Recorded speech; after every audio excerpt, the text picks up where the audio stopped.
What up, y'all? Happy New Year and welcome to the first 2026 episode of Chip and Zay on Texas Sports Unfiltered. Appreciate everybody for rocking with us onto this New Year Friday, the 2nd of January, the first day the transfer portal opens. And yeah, we got a lot to talk about, but unfortunately, my man Chip Brown can't make the first episode of Chip and Zay here in 2026. Chip got a whole bunch of shit going on. They hacking my man's Twitter. I think he's on the flight right now from Orlando back to the ATX. So we'll catch Chip next week, man. Let him enjoy another day of being off and stuff. But I got my main man. Y'all should know him by now. Frequent guest on Chip and Zay here on Texas Sports Unfiltered. You can find him on the Horn Takes podcast. Look him up on Twitter, X, podcast terrific, talking Texas football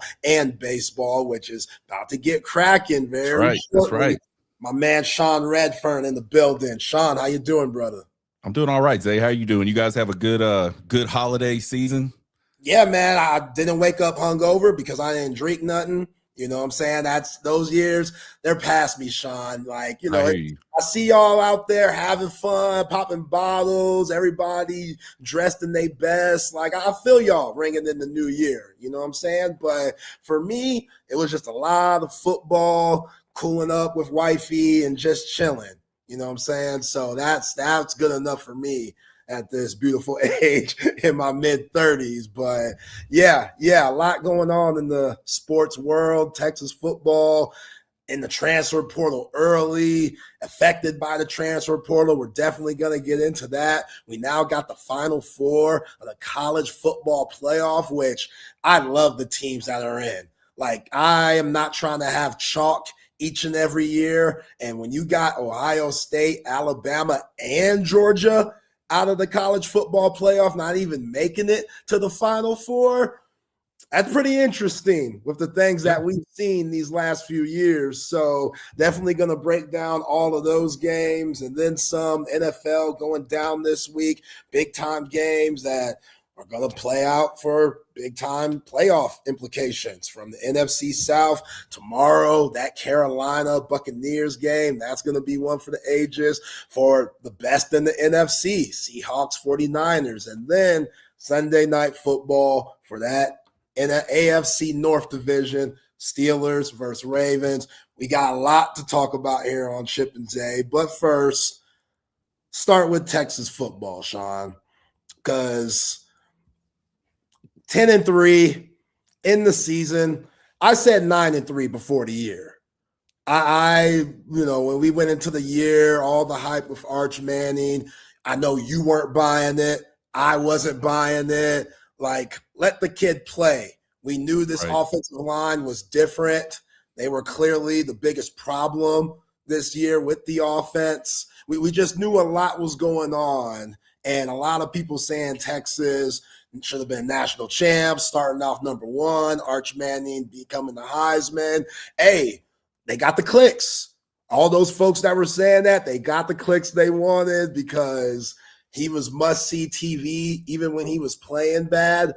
But even though I called 9-3 going into the year, you felt like, man, especially now with the college football playoff playing out, and you see Bama not in it, you see Georgia not in it, you see Ohio State not in it, and you look at Texas and you see the way Tech went out, and you're like, man, I'd like Texas against all those teams coming down toward the end of the year with how they looked against A&M. Clearly, they had a whole bunch of guys opt out in the Michigan game and the Cheez-It Citrus Bowl. But still, with the way their quarterback was playing, which I think he's playing some of the best football in the nation.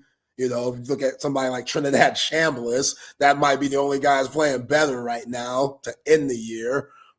And Fernando Mendoza, clearly. But what we saw from Arch Manning to end the year and what we're seeing now from the transfer portal and guys that they're more than willing to let go, it is clear that this team is all in and then some for 2026. And even though some of these guys that are moving on It's tough to see. You have to admire going all for it, Sean. Don't you agree?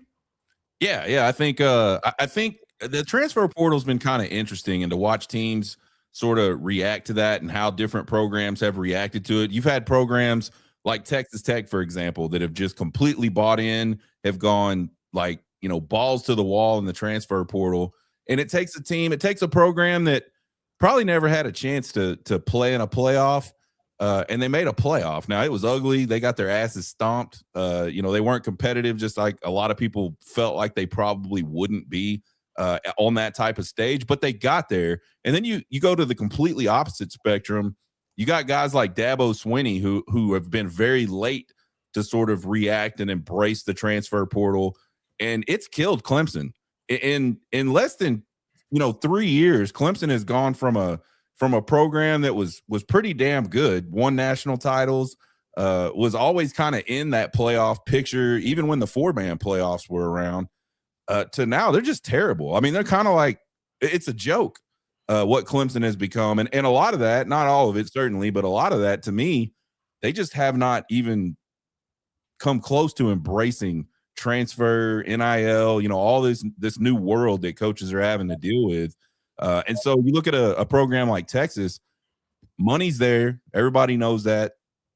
But I think there's been maybe not an unwillingness, but just kind of a, hey, we're only going to pay a certain amount, and we're not going to blow our whole nut on one guy, and we're not going to do all those types of things.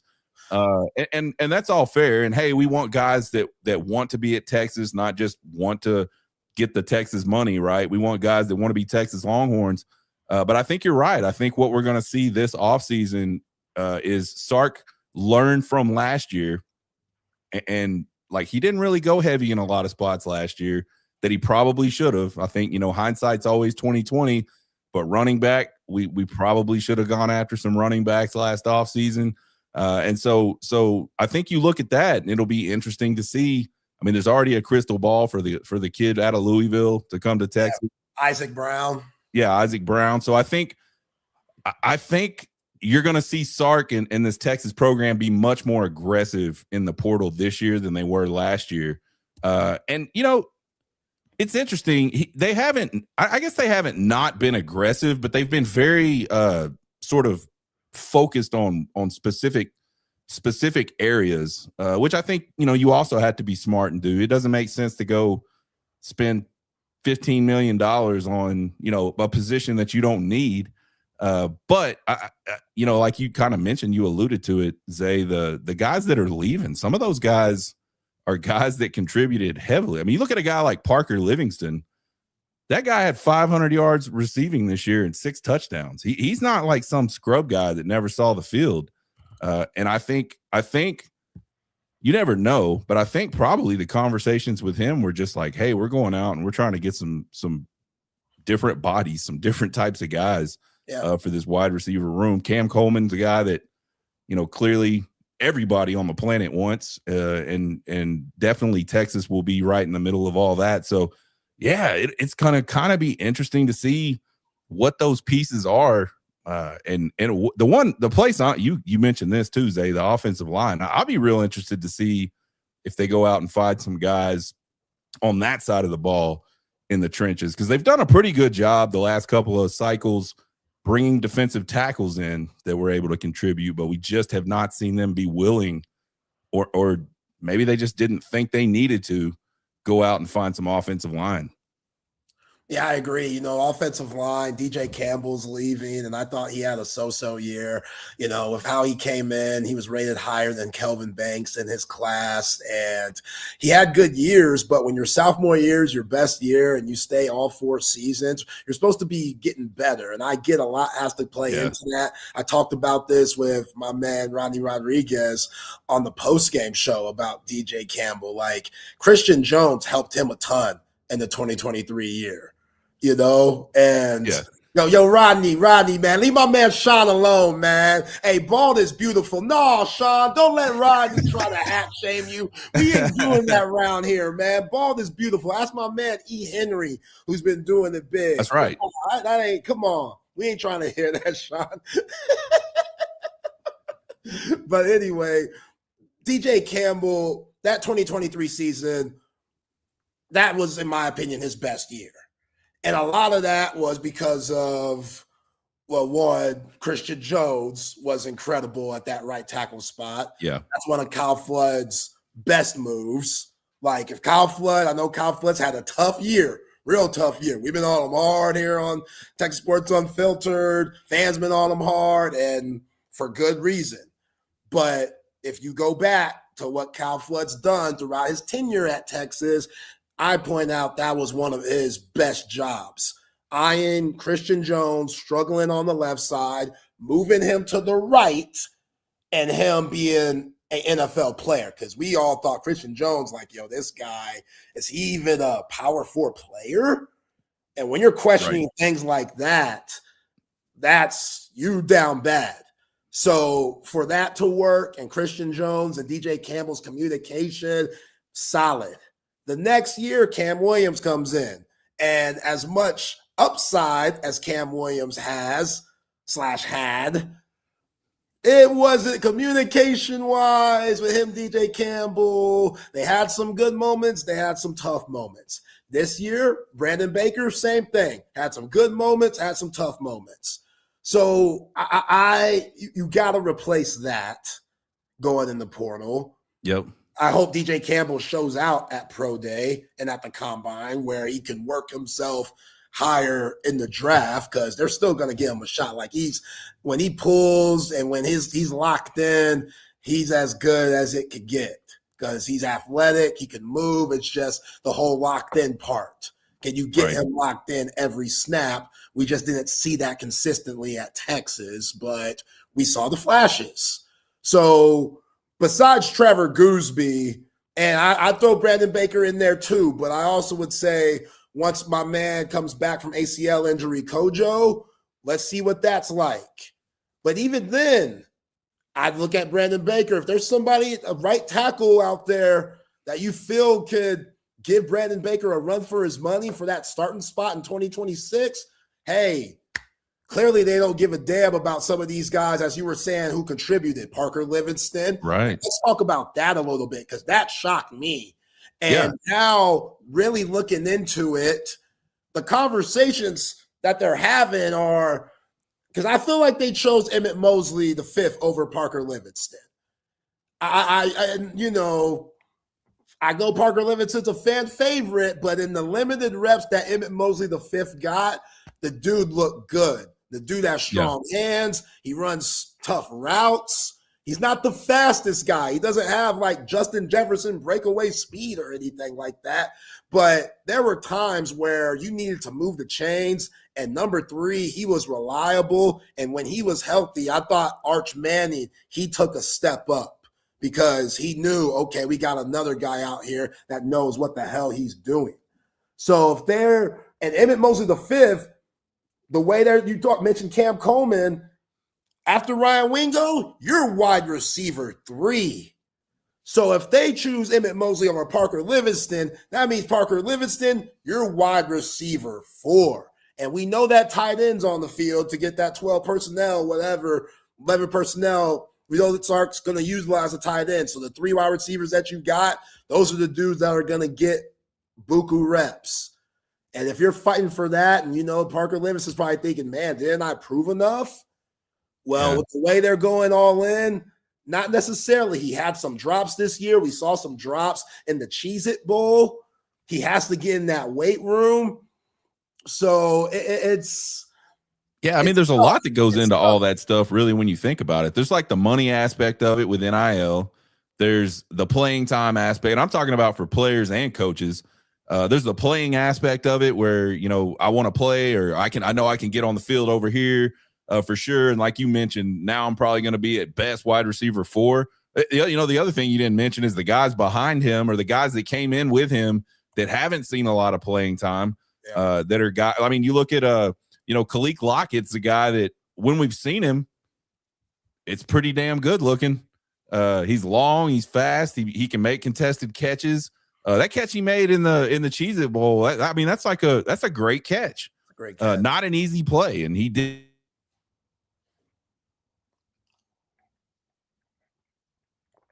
here anymore. And I'm not saying that's what happened, but that's a possibility. They could have just said, hey, you're not going to play. Go find someplace else to play. We saw that, I think, a lot with baseball as Schloss has come in and building that team up. Yeah, it's tough, man. Contrarian Wisner, that still hurts.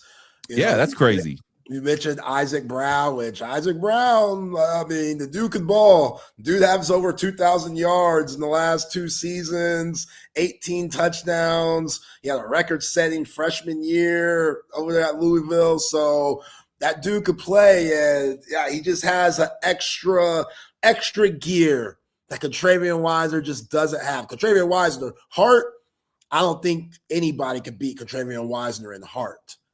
But there's just some things that, especially with the money he was looking for, that alleged money that Contrarian Wisner is looking for, it doesn't add up.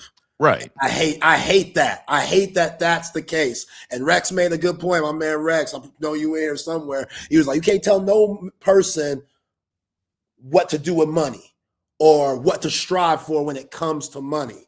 You know what I'm saying? If that's what you feel like you're worth, who am I to say you're not? I'm not making those decisions. Clearly, Texas said we can't do it. And if they weren't budging, if Contrarian Wisner's camp wasn't budging, then this is why the situation is what it is now, man. Yeah. He's off somewhere else. And it's just like DeAndre Moore, just these guys that you expected to wear the cap and gown at Texas. Yeah. That's where I'm like, man, that hurts. You know what I'm saying?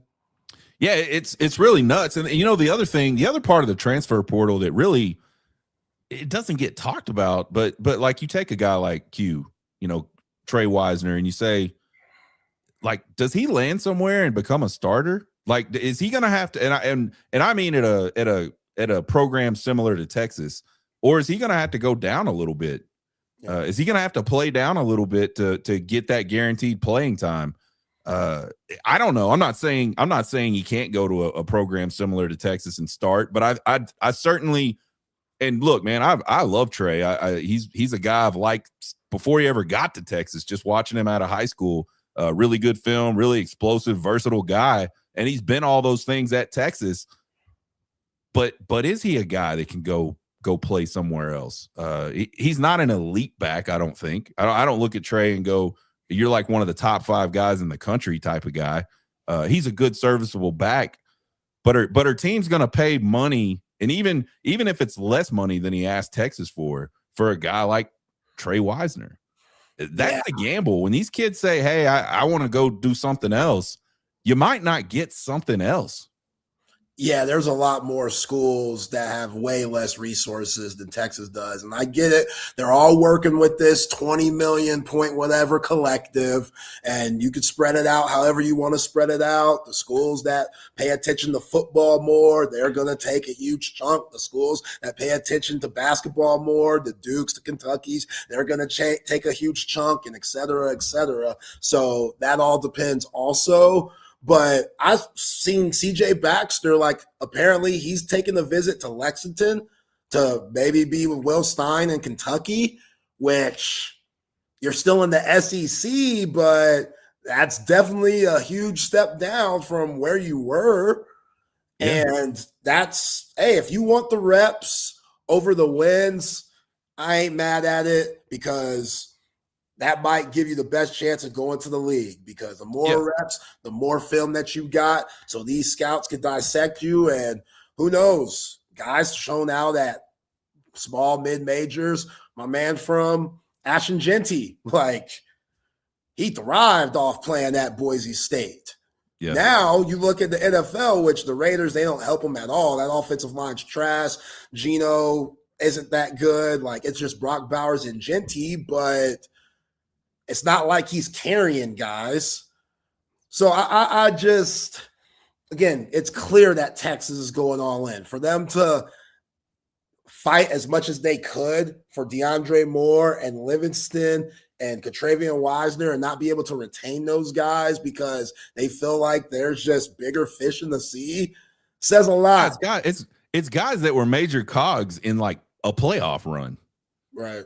So like, yeah, I mean, there's got to be something like they either know something or they're just saying, hey, this is the gamble we're willing to take. And the other thing too, we shouldn't assume that every time a player leaves that it's the staff trying to push them out. It's a complicated thing now with the money and the playing time and now the staffs can do, there are cases where the staff says, hey, you got to go. Like you're not going to play here. We'd love to have you, but you're not going to play here. And we're certainly not paying you that. And so people have to make decisions about whether they want to be a Texas Longhorn or whether they want to go and play somewhere. So it's a whole convoluted mess. And I don't know that we'll ever truly know like the whole story about a lot of the reasons why some of these guys move on and why some of them decide to stay. So it just is what it is. It's free agency every single year. And man, it's kind of insane. Yeah. DeAndre Moore, I've said this multiple times, like the way he was talking before the season, he straight up was talking like a wide receiver one. The way that he was setting his goals, which I appreciated then before the season started, I was like, yo, what's this guy up to? Because either he's just straight up talking crazy or maybe he's showing that he could possibly be the Biletnikoff winner, which is the best wide receiver in college football, the award you get each and every year, or break Jordan Shipley's records. He didn't come close to either one of those, which, hey, he's looking around at Ryan Wingo, who was up and down this year, man. And I thought Ryan Wingo, before he got hurt in the Cheez-It Bowl, I thought he was having a strong game. He made some solid catches and showed why, this coaching staff is so highly of him. But, it's tough, man. Like, you're telling DeAndre Moore the same thing. Like, bro, we bring in Cam Coleman. Ryan Wingo's over you. Emmett Mosley the fifth is over you. You're wide receiver 4. And good point that you just mentioned, Sean. What about Khalil Lockett? What about Jamie French? What about Michael Terry? Jalen McCutcheon, who looked awful in the Cheez-It Bowl. Hopefully, if he stays, he could get better because he's a little light in the ass, if you ask me. He's tiny, man. When he gets hit, it's like he ain't getting up every time.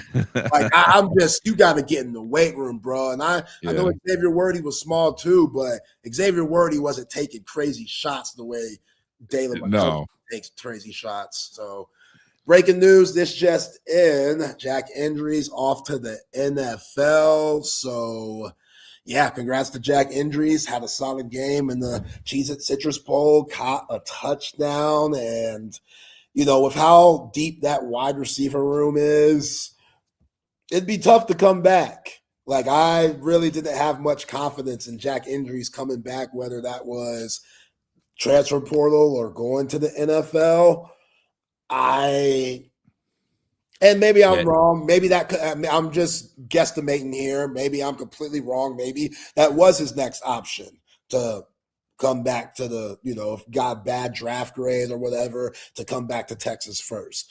But the way that this tight end room was used was so much different than we've seen in the past, Sean. When JT Sanders was on the field, it was hard to get him off.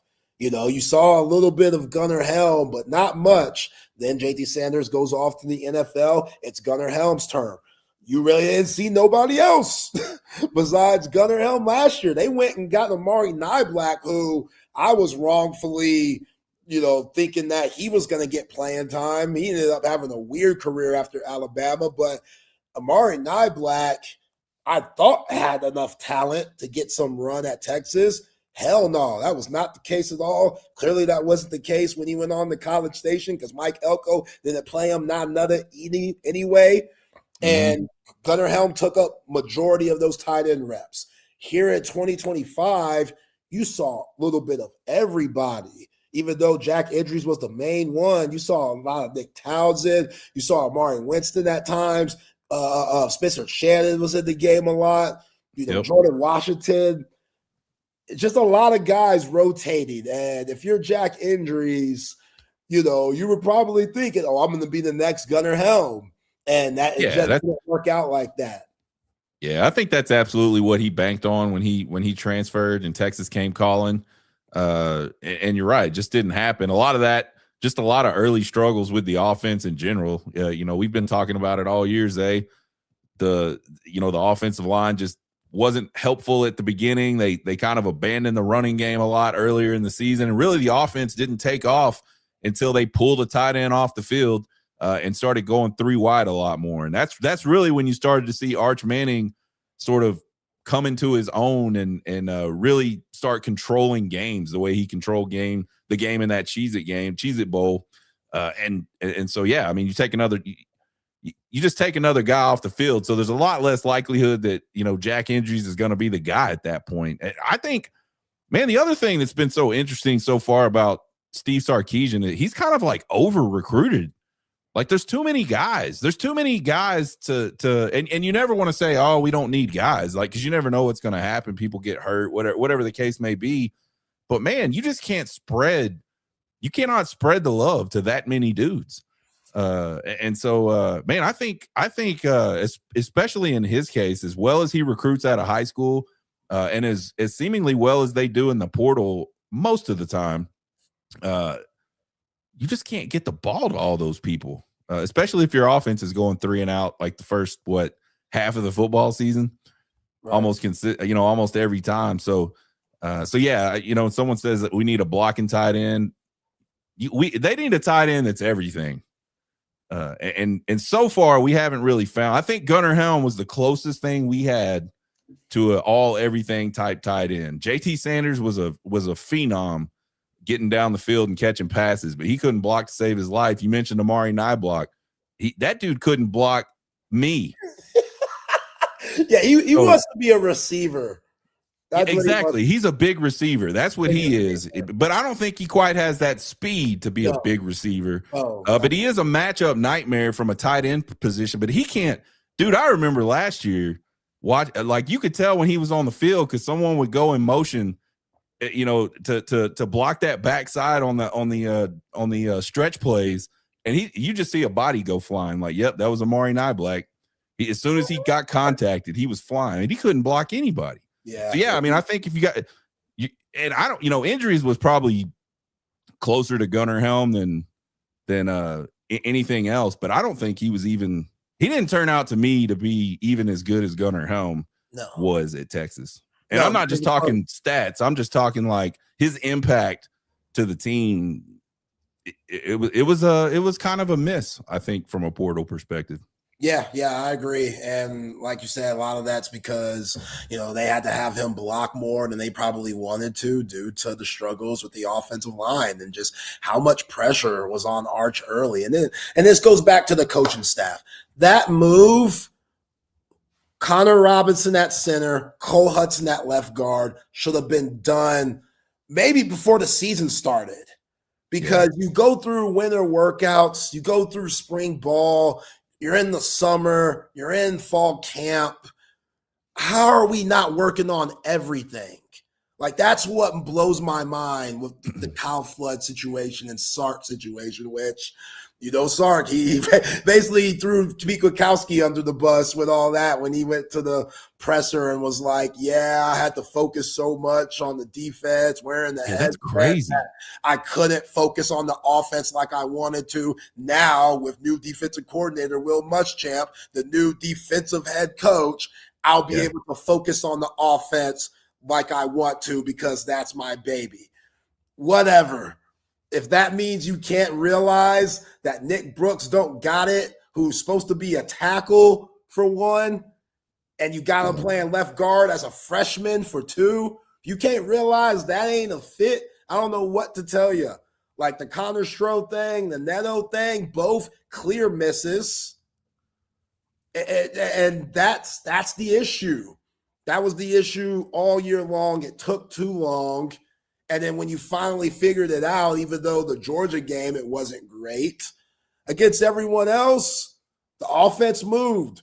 Arch looked good, made plays. You know, yeah, they could run the football. They can run the football at least decently. Yeah. You know, and just that's where I'm at. Like you can't miss on that. Like, yeah, all these skill guys, it's fun seeing Isaac Brown and Cam Coleman up there and stuff like that. But man, this offensive line, besides Trevor Gooseby, everybody else replaceable.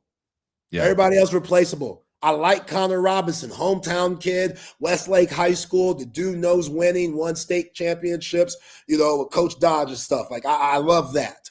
But also, he has his struggles too. Cole Hudson's moving on. DG Campbell's moving on. Brandon Baker, you got to have a huge offseason.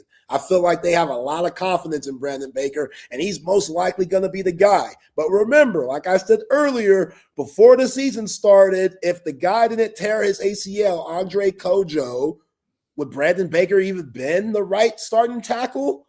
Like, it was kind of given to him by default due to the Kojo ACL injury.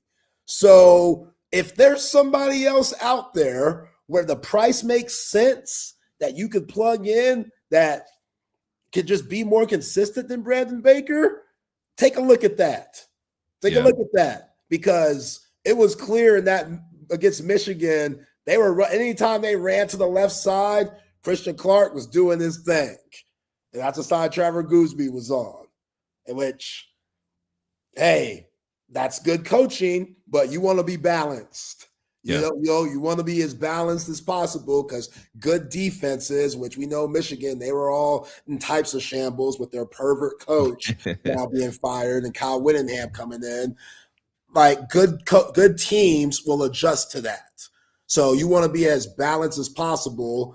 And again, Brandon Baker, I think he still has great upside, but I still think you don't take that risk with how this season ended on banking on him just completely developing and turning into that big-time player that he could be.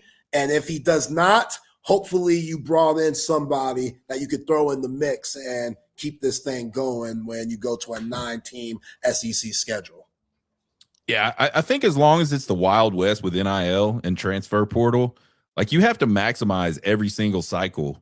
And we didn't see Texas do that last year, I don't think, and we saw them pay for it. And again, we talked about it a little earlier, you know, to kick off the show. It looks like Texas is kind of taking a different attitude this year to the portal, and we'll see, obviously. But yeah, I think you know, to me, college football is still about the trenches. You've got all these great skill guys, and that's great. But, man, if you don't have anybody blocking for him, it does not matter. If you don't have some guys up front on the defense that can cause havoc and stuff lanes and all those things, it does. How bad does Tech just get absolutely stomped by Oregon if that front seven isn't – I mean, that front seven, I didn't think it until that game. They got to be they're a top 10 front seven in college football for sure, and maybe even better than that. And I've seen some folks talk about it on Texas Twitter. They're the best, and they may be. You know, they're damn good, I'll tell you that. And without that Tech team gets freaking drugged. You got to have some guys up front, and to me, that's where I would spend my money, because there's enough skill guys everywhere. They can make. I mean, look at Indiana. Indiana's kind of taking that stance. Hey, we're gonna bring in some guys that are older, more experienced offensive linemen. We're going to bring in some defensive linemen that we know can play, and just kind of build it around that. And it's looking pretty damn good this year. Yo, there's a lot of hair on the chest, son of a bitches on that Indiana team. I'll tell you what, 1,000%. Yeah, those some grown ass men, and they play like it. Like, we'll get into that. We'll break down the games in the second hour. But man, oh man. The logo gets you. The logo gets you. You got to get your mind out of this is Indiana, because again, grown ass men, and their coach is a grown ass man too, Kurt Signetti. Yeah, they did their thing. But yeah, I'm with you. Like, yeah, Cam Coleman's cool, but shout out to the OG Kurt Bowles, man. Y'all be on my man Kurt Bowles hard. Kurt's my dog. He the OG. Like, I remember my mama telling me she remembers reading Kurt Bowles like in the 80s and shit. So I respect my OGs for the ones that have done it this long. This is a hard business to be successful at for that long. So say what you want about my man Kurt Bowles, longtime All-American statesman, now Houston Chronicle.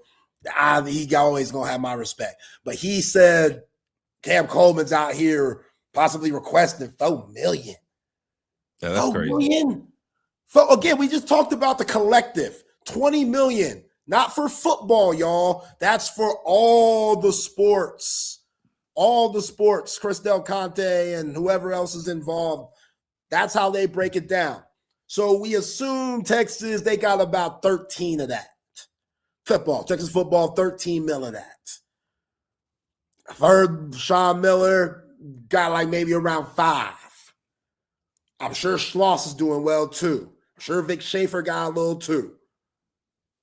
But if one guy, which numbers are just thrown out, we don't know how true it is. Like, again, Kurt Bowles is my dog, but I've been seeing all types of numbers throughout social media. Who knows what's true or what's not. And Cam Coleman is set to take his visit today. If it's $4 million, yeah, how does that not disrupt? Like, that makes sense for DeAndre Moore to be like, dude, I've been in here grinding. I've been one of your OG guys that you got from high school. I've been doing everything you ask of me. Same thing with Parker Livingston. He's out here watching film with Arch Manning 2:00 in the morning, I bet. Because these guys are roommates. That's what I envision them doing. So for these guys to see somebody that hasn't been a part of those tough Torrey Beckton winter workouts and all that, to come in, which I don't know what Cam Coleman's attitude is like. I've heard hit or miss. Some people, I heard sometimes like George Pickens is what some people have compared them to, which I don't know. I hope we're just talking about on the field George Pickens, because we know George Pickens is kind of cuckoo. Yeah. But just bringing in somebody from the outside that could possibly take up in the millions amount of money, and then Travian Wise was over here like, man, look what I've done. I'm just asking for $1 million. This guy asking for $4 million. Yeah. And I've been here. Like, I see why these guys could be a little, irked. I see why they could be a little disgruntled with these negotiations. Yeah, the loyalty is 100% gone, and it's gone from both sides now, like completely. Like the second they said, hey, we're going to start paying you guys, and you guys can go make whatever money someone's willing to give you. When the NIL started, that sort of comfort that you had as a player now gone.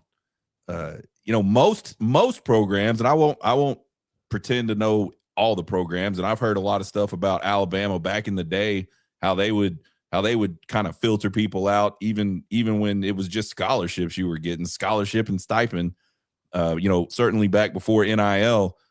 But like Mac Brown at Texas, like, you came to Texas and you worked hard and you stayed out of trouble, they would take care of you, even if you weren't playing. He's like, hey, I made a commitment to you. You've done everything you're supposed to do. We got you. Guys got hurt all the time, and they figured out ways to pay for their college and all that stuff. So, but all that went out the window the second they wanted money. And so it's kind of sad. It's a tough balance to strike. I think that's why Cignetti has been so successful, because he's really focused in on that culture piece of it.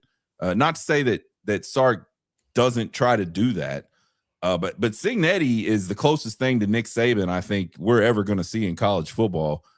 He's just like a machine.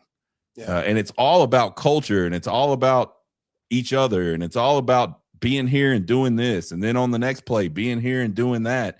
And man, he's doing it. Someone in the chat was talking about, I don't think they've got 5, 4, and 5 stars. They're doing it with guys that, aren't big time guys. Like, at least at least on the surface, right? They're obviously good players because they wouldn't be beating the shit out of Alabama like they did. But so yeah, man, this is the part of college football that I think you could talk about for 3 straight weeks, all day, every day on TSU and still never probably even crack the surface just on all of the sort of dynamic pieces of the way college sports is today. So yeah, you talked about bringing in guys that haven't paid the price. That's a danger. And I think the last few years start going out and bringing wide receivers in has been interesting because you do have these high school kids that have come up and have done everything they were supposed to do. A lot of them played and produced, and then you recruit over them with a transfer guy. Yeah. And the thing is, at this point, is your production even we see it in the NFL all the time. Oh, they paid X amount of money for this guy in the first round. They got to play him, right? Is he actually, when he gets to camp, is he actually better than some of the other guys on the team, but you got to pay him, or you got to play him because you paid him? How much of that happens? How much really good players are sitting on the bench in college because a school overpaid for some, they didn't get what they thought they were getting for their $1 million or $500,000 or whatever it is. Yeah. But hey, boosters are like, dude, I'm paying all this money. That dude better play. Right. And we're still seeing that's not the case, which in the way I respect for Sark, like you talk about the wide receiver room, that was an expensive ass touchdown for Khalil Lockett on a couple of days ago because he got pizzed.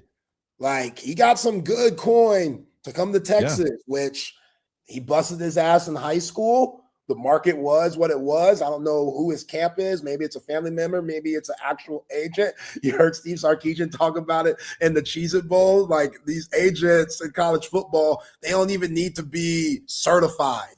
We got guys out here freestyling, guys out here watching Moneyball and shit, and then coming in and taking notes from that and being like, okay, I got it. I could be something. Guys watching Draft Day, Kevin Costner, thinking they're the ones, which is crazy. But, hey, that's when the NCAA made it. That's where we are. But that's an expensive touchdown that Khalil Lockett had, man. So that balance of what you're saying, Sean, on how many guys are just playing these guys who don't deserve to play, but we invested so much money in them, and how much have these guys on the other side overpaid someone, and then when they touch down on campus, they realize they're not that good. Yeah, not as good as we thought. Yeah. They don't fit in our scheme. Yeah. They don't do. They're out partying. And they're a locker room problem. They're a culture problem. Yeah. Yeah, I'm not saying this is what Khalil Lockett is doing. I'm not putting them in this category, so miss me with that. I'm just saying in general. Yes. Like for hypothetical examples here. I'm sure those things are going on around college football. And that's why when you're evaluating these guys, Steve Sarkisian and all that, and Brandon Harris, the GM, like you got to be money. And I'll say this about Curt Cignetti too. Him being at Indiana, there is a certain amount of pressure that he does not have to deal with, that Steve Sarkisian does, that Kirby Smart does, that Ryan Day does, that now Lane Kiffin does, because that's what the fan bases and the university just requires. What Curt Cignetti is doing is perfect because his team, they look like they're not playing with any stress or any pressure. They're like, right, the way Fernando Mendoza talks, he sounds like a robot, but damn, he looks like the way how robotic he is. It makes it seem like, yo, this is easy to these guys. Mm-hmm. And that's where the grown ass men aspect comes too. Like they're so old that it's just like a walk in the park for a lot of these dudes. And that culture that you talked about, like you bring in your guys from James Madison, you go and find the right guys that aren't asking for an arm and a leg money-wise, because for one, you're at Indiana. You don't got an arm and a leg anyway. So there's a certain expectation. Like I talked about this with Chip the other day. When some people see Texas, they have an ignorant narrative that even though Texas is very well off when it comes to money, that they're willing to just spend how much, no matter what, on whoever, instead of being smart with that, which that's not the case. They're trying to be as smart as possible. Yes, Texas is successful money-wise and has a lot of viewership every game, but they still have to be smart with it within whatever budget that they are given. So I just, they got to do better. Overall, what I'm saying is they just have to do better in finding the right guys that fit and not completely breaking the bank and completely dividing the locker room, because you can tell it's somewhat divided.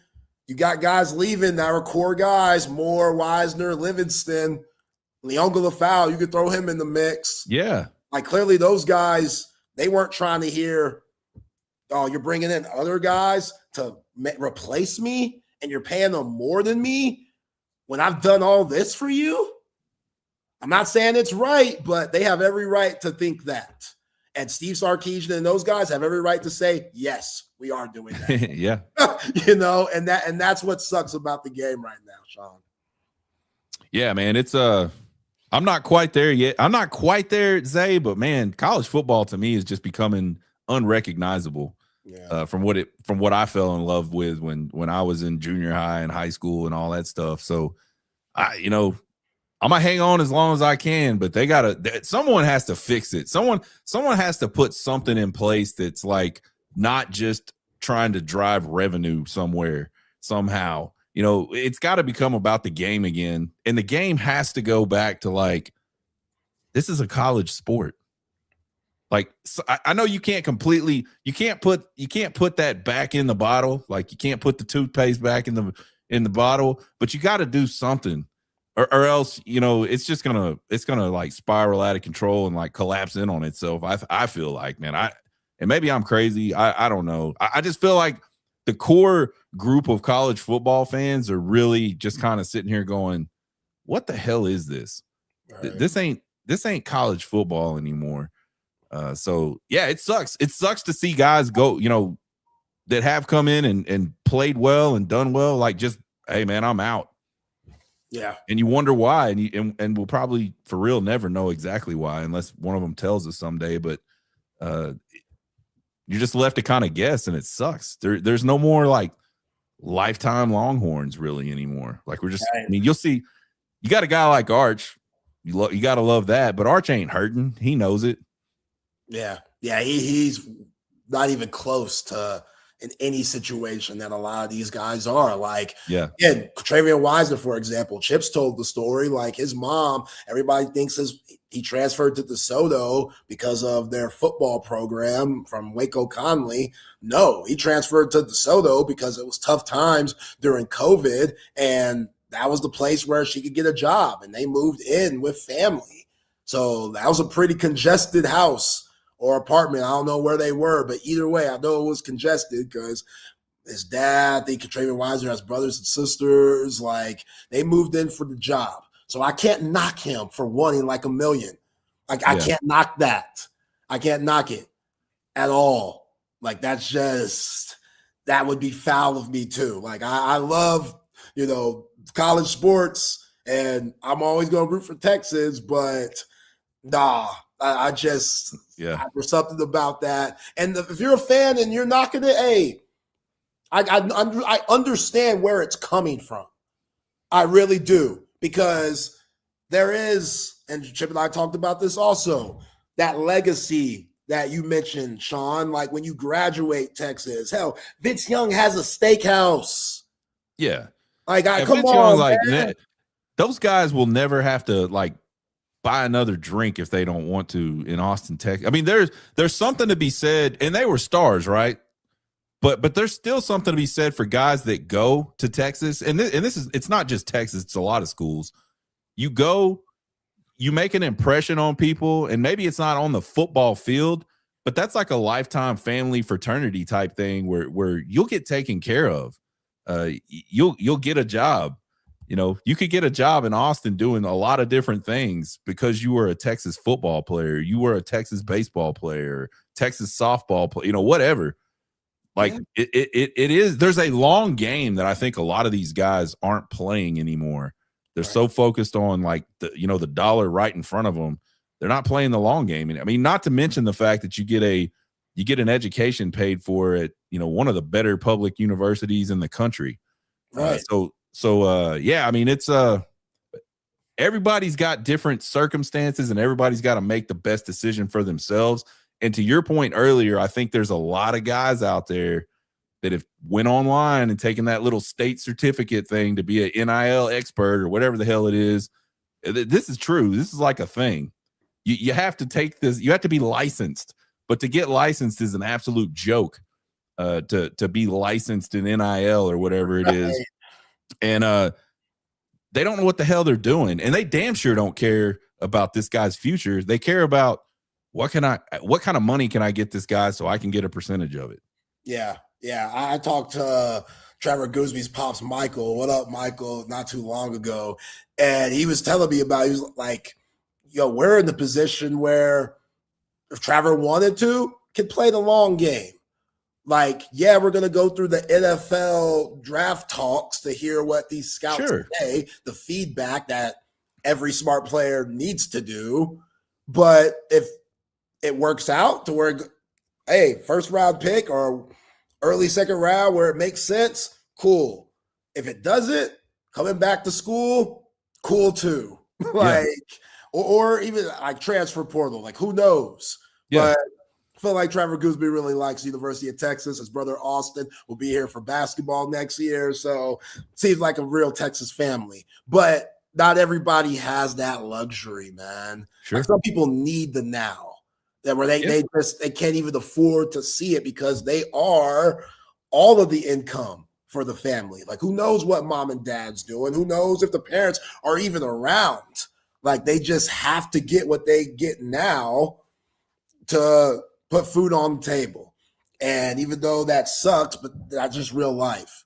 So I can't knock anybody for doing that and trying to better their family. And if that means leaving Texas to do so, hey, so be it. There's more than football. You know what I'm saying? So yeah.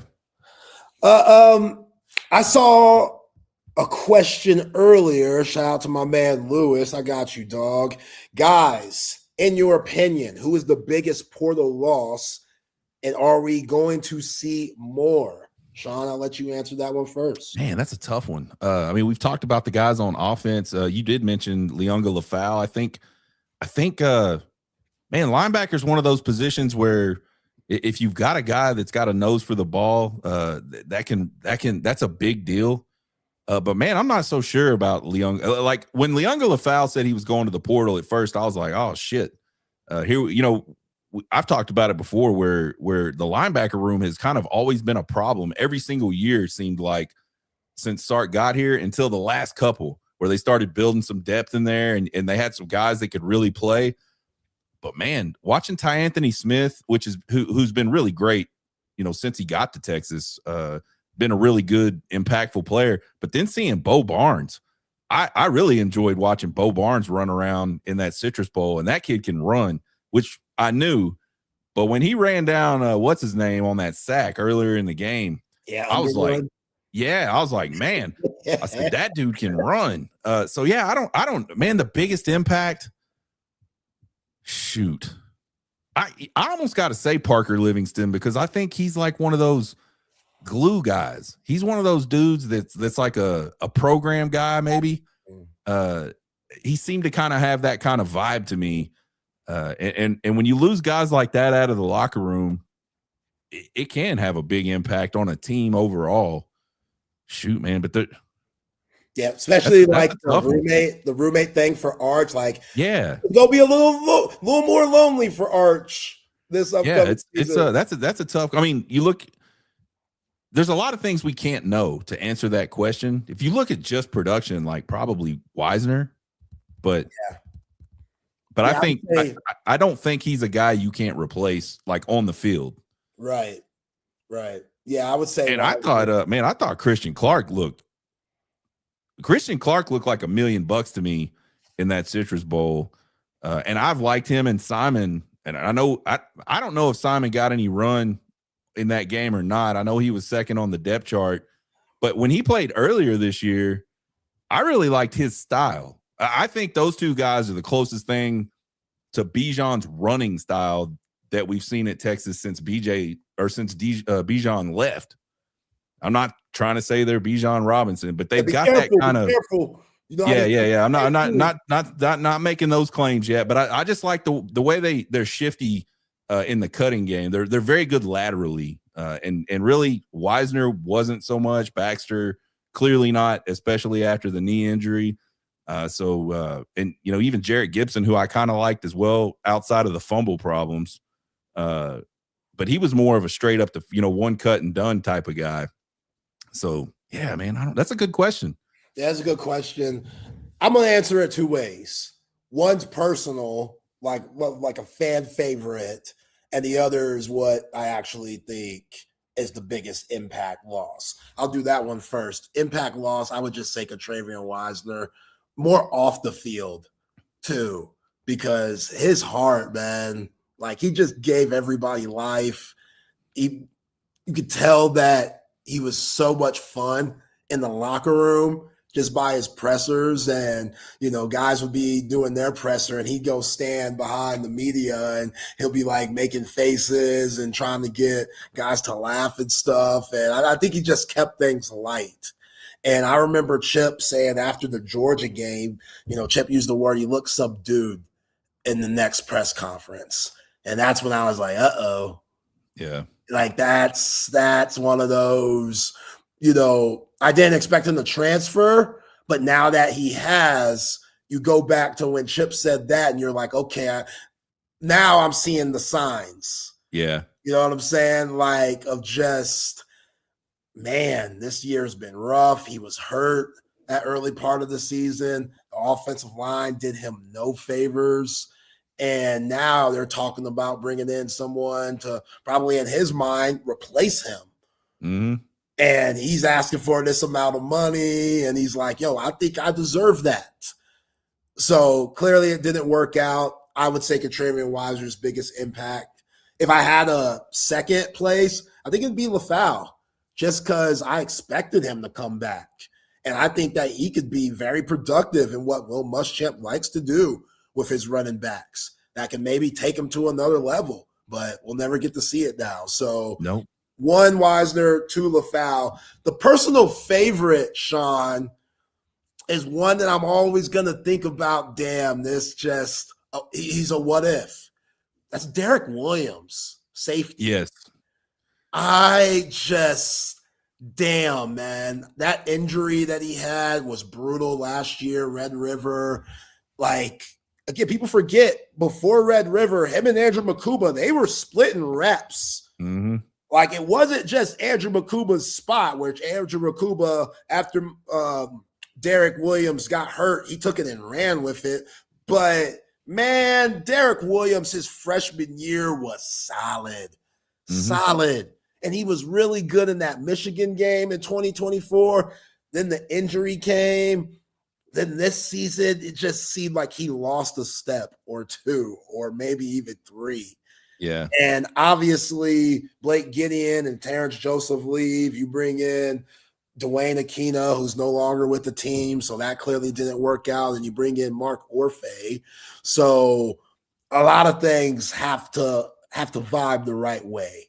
Whether it was his injury, whether it was the scheme and the coaching staff that came in that's new and not being able to see eye to eye there, I don't know. But he was a guy that I was expecting to be a huge part of this upcoming season, because after you have a significant injury like that where you need surgery, you usually need a whole year to get back. Even though you might be cleared, there's still, you're kind of, am I all the way back mentally? There's just a lot that goes into it. Not everybody's Adrian Peterson, who freaking tears their knee off and December and then comes back the next year, September, and plays every NFL season and wins MVP that same year. He's an anomaly. So Derek Williams, I felt for him. I really did. And I just, man, he would have added, he was back to that healthy Derek Williams that we saw before the injury. I think he would have provided a bigger impact than he did. Clearly, the exit meeting didn't go well with him, and he feels like the grass is greener on the other side. That's one right there where I'm like, that's a what if. Because that's a big what if. Yeah, he was having an outstanding career until that injury. And man, that's just even a guy like Jalen Gilbo, he was a guy that was doing so well and then got hurt. And then, he did work himself back into a position where he's going to test the NFL waters. But I don't think the trajectory he was on, I don't know that he ever got back to that, even as well as he's played sometimes. So yeah, man, it's injuries are tough. You never know how people are going to come back from those things. If I'm Jalen Gilbo, even though the money isn't there at the nickel spot, I would go back to nickel. Yeah, I think that's his place. I think that's his place. I think, which maybe that's a reason why Dwayne Akina got the boot too with Pete Kwiatkowski, because they thought that move was a good move, which it wasn't. I mean, it worked the year before with Jahdae Barron, and I think that's the interesting part. And I don't know if a lot of people remember this, but Dwayne Akina, when he was here a million years ago, a lot of those guys would come in and start at safety or nickel type positions, and then move to the outside as they got more experience. And that was just kind of like a thing they did. And so, yeah, man, you cannot blame them for going to that well, I don't think. But I even questioned Jahdae Barron going to the outside. I was 100% wrong. But I was like, man, I just don't think that's going to work out the way everybody expects it to. And it did, and probably better than they expected it to. So, yeah, that was an incredible move. Kudos to him for knowing that. And he was the one that went to Sark and Pete Kwiatkowski and was like, hey, I want to try this because I think the NFL, they're going to really like me out here. And they made that move, a Thorpe Award win after you realize it was the right move. So, yeah, I also with the Jalen Gilbo thing, you saw Cade Phillips and Warren Roberson in the Cheez-It Bowl. And both of those guys, they flashed, man. Cade Phillips is a NFL like dream from a body perspective. Right. Like his legs are like 40 inches long and his arms are like 60 inches long. Like he just looks like a guy that is really hard to throw into because he's so long. Like it's hard to fit a ball in on a guy like that. And man, Roberson was just smacking people. Like Roberson had a lot of pin up penalty flag frustration from earlier in the season and was just lighting people up. That was cool to see. We haven't seen people like hit people that hard in a minute out of the secondary. That's what I said. I thought his hit on old boy where you thought Roberson was seeing stars. I can't believe he came back in the game because they were trying to test him for concussion, and he was out there still making plays, still hitting. But I think that was the hardest hit of 2025.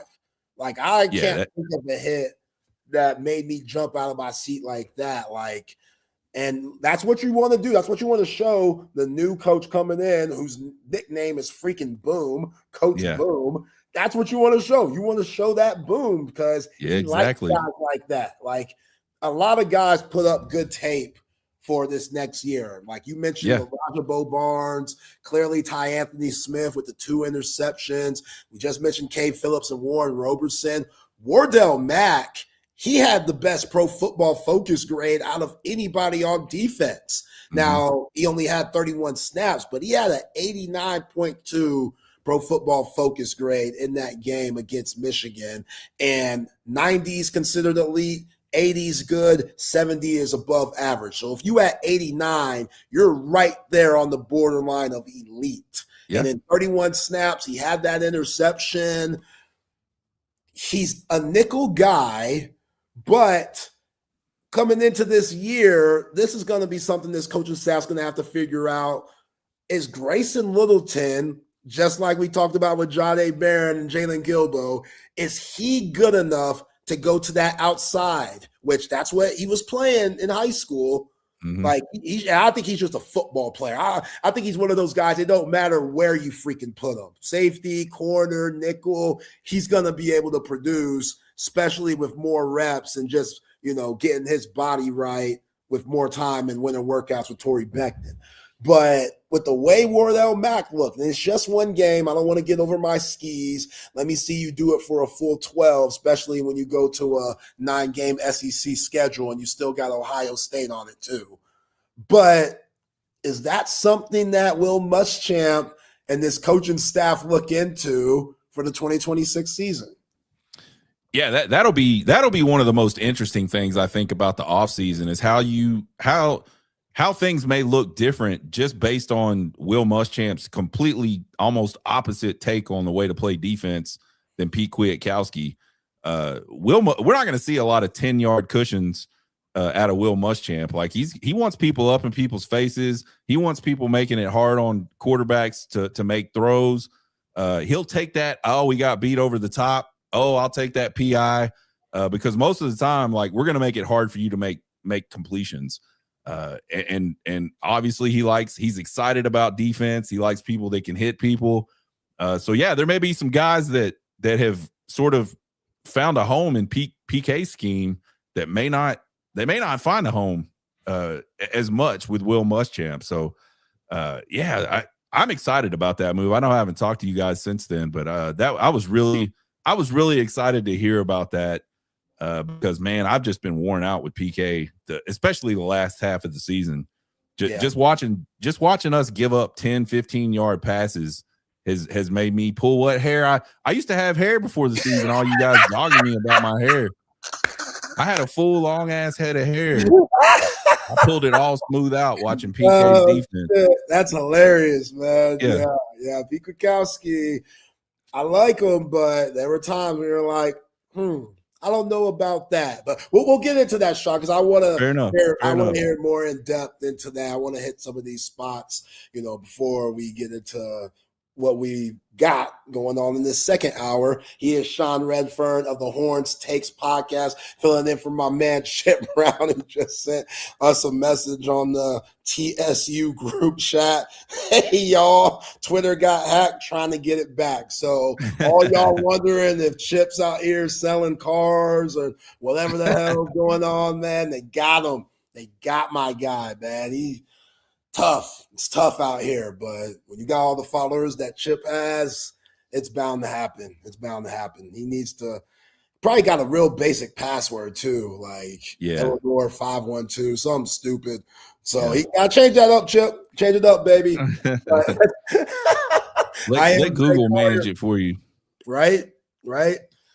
I am Zay Collier, Sean Redfern in the building.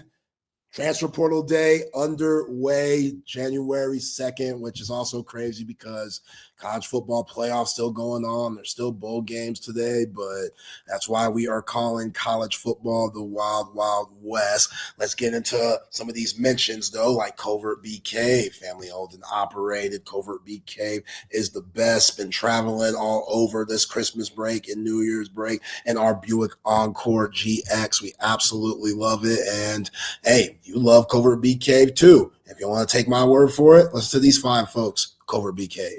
You see Covert everywhere. That personal level of just feeling like it's a personal family interaction. The customer service, it's impeccable. It's unlike anything I've ever experienced buying a car. Over the 30 years that I've been buying cars from them, I feel like I know them and they know me. Covert's done an amazing job of making me feel valued. If you purchase a vehicle and you want to feel like you're part of a family, join the Covert family. Come and experience it for yourself. Covert, born and raised in Austin. Nobody beats a Covert deal. Not now, not ever. So Bandit has an interesting take here. Derek Williams reportedly may be coming back under Muschamp. I haven't heard anything like that. I'd take that. I'd say why not? If I'm Derek Williams, I'd listen. Bringing in He should. They should all listen to everything that's at their disposal to listen to. Yeah. Yeah. I know, some guys just think, okay, I need something different, which that's understandable. But I always think that if you make a coaching change, be careful. Be careful just throwing yourself in the portal and not seeing what coach comes in, because that coach that comes in could change everything for you. Like I remember Vernon Broughton talking about Kenny Baker when he came in. They were only together for 1 year. And Vernon Broughton was like, this guy completely changed my game, completely changed my approach, completely changed how I look at the game. Mm-hmm. Vernon Broughton ended up getting drafted by the Saints the year later. So be careful. You know what I'm saying? Because everybody was on my man Bo Davis, rightfully so. Bo Davis did a hell of a job. But just because Bo Davis did a good job doesn't mean somebody like Kenny Baker can't. And I think all these kids who put themselves in the portal when coaching changes happen, be careful. Be careful, because if you're Ole Miss right now, which I think that's a beautiful segue to these college football playoff games that we saw these past few days. If you're Ole Miss, and hell, I'm talking about the coach too. If you're Charlie Weiss Jr., who is set to go to LSU, you're always going to be in Lane Kiffin's shadow. Whenever the offense does well, it's going to be Lane Kiffin getting the credit. It was Lane Kiffin's offense. Yeah. It's Lane Kiffin's offense. And even though you're dealing with Lane Kiffin's players at Ole Miss, Charlie Weiss is getting a lot of love right now. Charlie Weiss Jr. And the way that they're winning, I don't know if he thought that they would win against Georgia, but now that they have, which is, it's bogus that Lane Kiffin got $500,000 for incentive. Yeah, that's crazy to me. That is nuts to me, for sitting on his ass watching these guys play without him. But whatever, the rule's the rule. If I'm Charlie Weiss Jr., I'm thinking maybe staying in Oxford ain't that bad, especially if I'm sure, like his father, he wants to be a head coach sometime. Yeah. I don't think he wants the Eric Bieniemy, Andy Reid effect, where Eric Bieniemy, everybody said he was such a good football offensive mind, yet he can't get a freaking job because Andy Reid and Patrick Mahomes got all the credit. I'm sure he doesn't want to get typecasted like that. So wouldn't you, Sean, want to stay? And you could win at Ole Miss, clearly, and be the man to where it could springboard you faster into really being the man as a head coach whenever that opportunity comes. I don't know, but Trinidad Campbell's, that offense, it still looks good. Yeah, they look amazing. And I honestly, I don't understand why Lane Kiffin wanted to leave. I do. There is something fundamentally crazy to me about building something, which he did in Oxford, and then just walking away from it because you think things are going to be easier on you at LSU. I think that was a bad move for him. I think it's going to be a crash out party for all of them. I think in 2 or 3 years, he's going to be gone somewhere else. They're not going to have the success that they thought they were going to have. And that fan base is going to be losing their freaking minds and hate. I mean, like, it's amazing how Lane Kiffin just continues to manage to like add more people to his hate club. I don't know, man. Easy. He makes it look easy, Sean.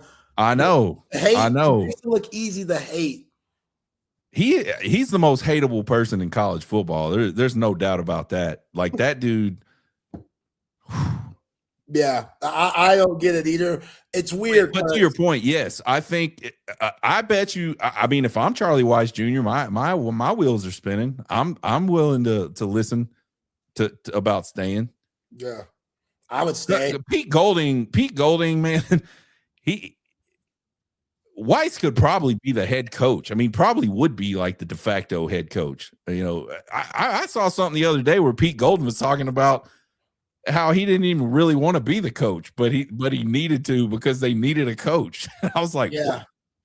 Like, so I don't think that experiment's going to last that long either. Especially if your main guy on offense does head over to LSU. So who knows? Maybe Ole Miss is taking this opportunity to try to keep him around. And if I was him, I'd think about that.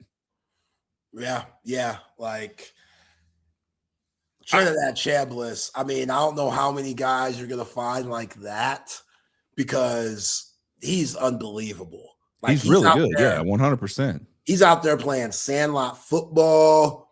He's accurate. Lacey's out there playing with one shoulder, but he's still a problem, even though he had a fumble yesterday.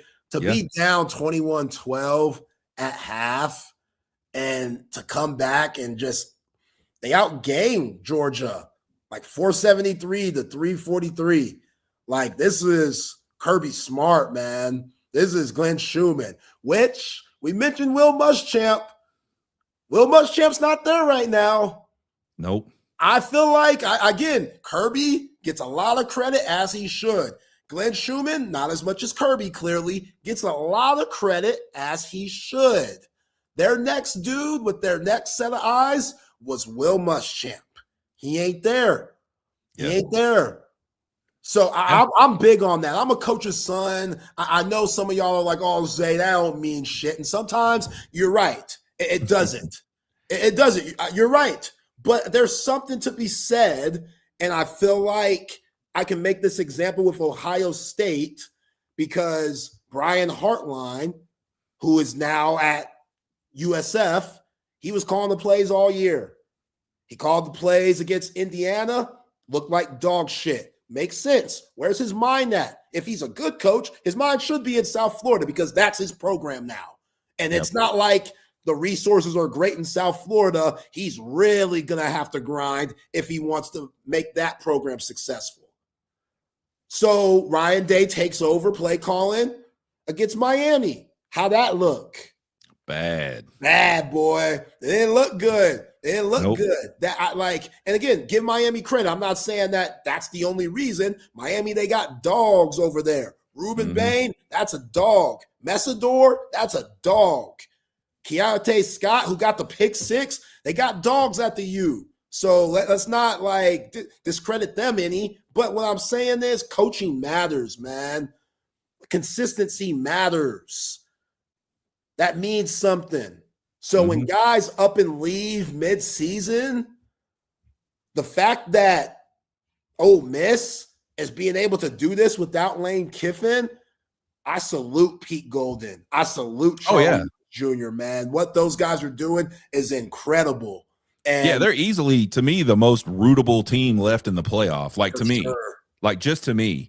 And I don't expect everybody to share that opinion, and that's fine. But, and that probably most of it's because I don't like Lane Kiffin. I haven't liked Lane Kiffin for like 10, 15 years now. So that's a long time. What do you do? I just don't like it. He's just, you know what, man? Life to me boils down so much to just being a decent person. Like, it's not even, you don't even have to be a great person. Just be a decent person. And I feel like Lane Kiffin has given us every reason to just say, man, he's just not even just a decent person to me.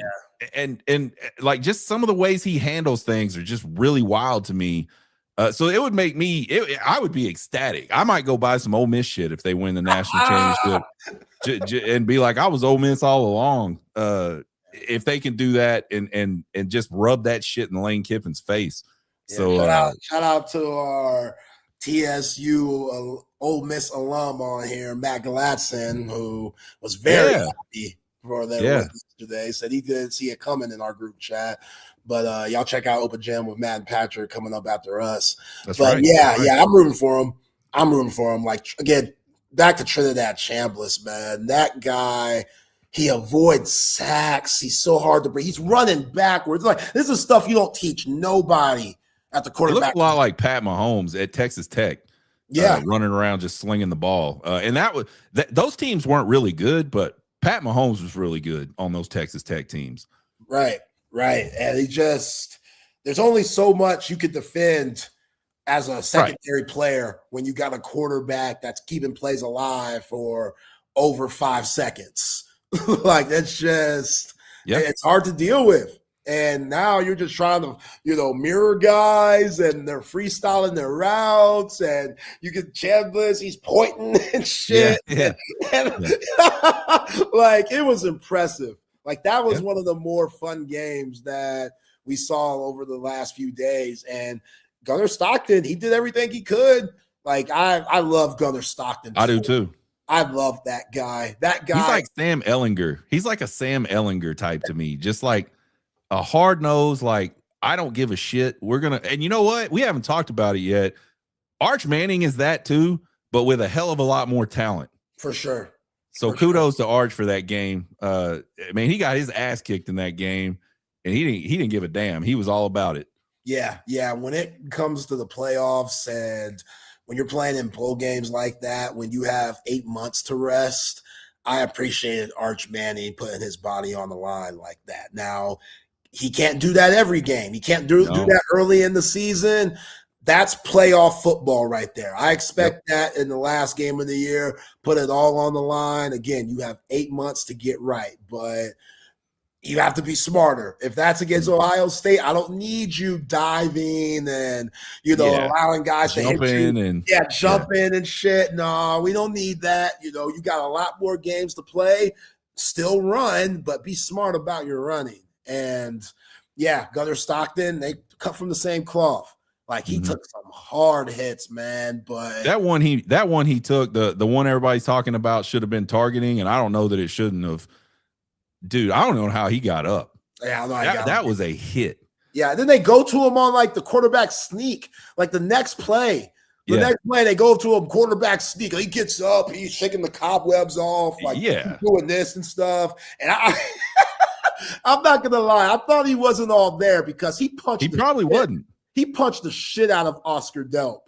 Like, they got up, like, straight fist to helmet, just punched the shit out of Oscar Delp. And I was like, yo, dude's going to break his hand, but his tough ass, of course, is in play anyway. Yeah, it's just a part of the game. Adrenaline is just part of the game, man. I like that dude. That was a hell of a game.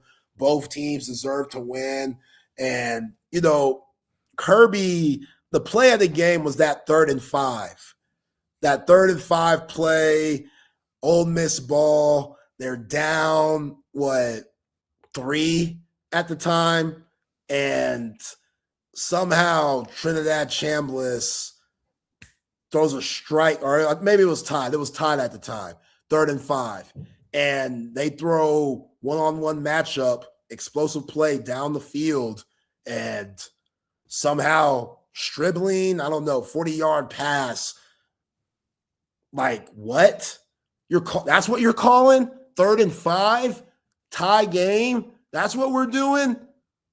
Like, that's why I'm like, Charlie Wise Jr., bro. You don't have to go everywhere with Lane. I know it's comfortable, and maybe Charlie Wise Jr. doesn't want to be the offensive guy, like the main guy that when you lose games, they're gonna blame you. Maybe he's not ready for that yet. But if he is, I'd look at Lane and be like, yo, Lane, I'm sorry, but I'm staying home. Home. I've been trying to get as far away from that dude as I possibly could. I know you would. I know you would, man. And that could be the case. That could be the case too, because Trinidad Chambliss, he was doing some shit. So that could be the case too. But also, I mean, isn't that the case for every good play caller though? I mean, you could be a genius if you don't got the people to execute the plays. You're not going to look good.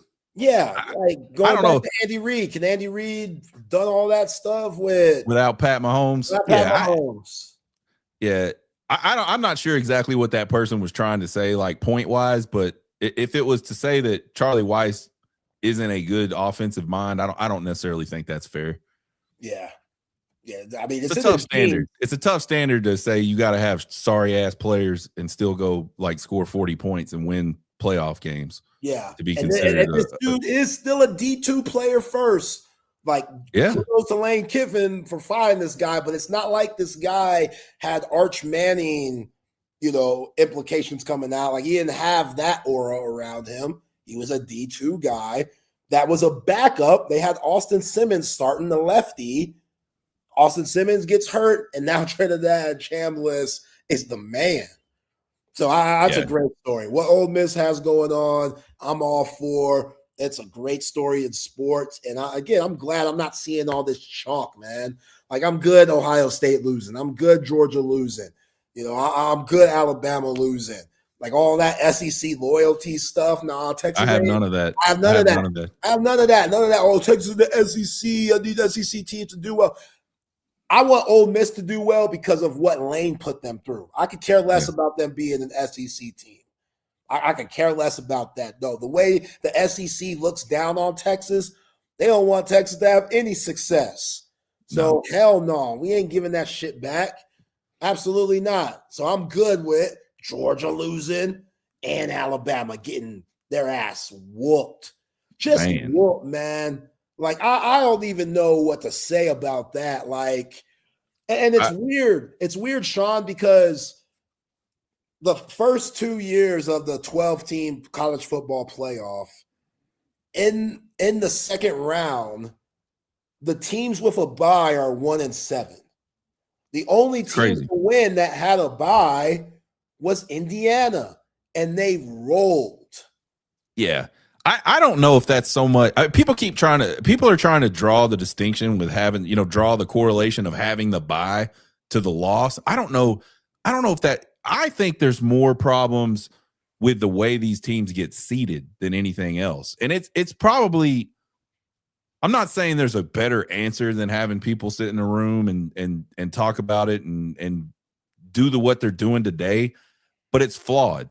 You can't just go, oh, this team's undefeated. They're clearly the best team in college football. And you can't just go, oh, here's all the one-loss teams. Let's lump them together.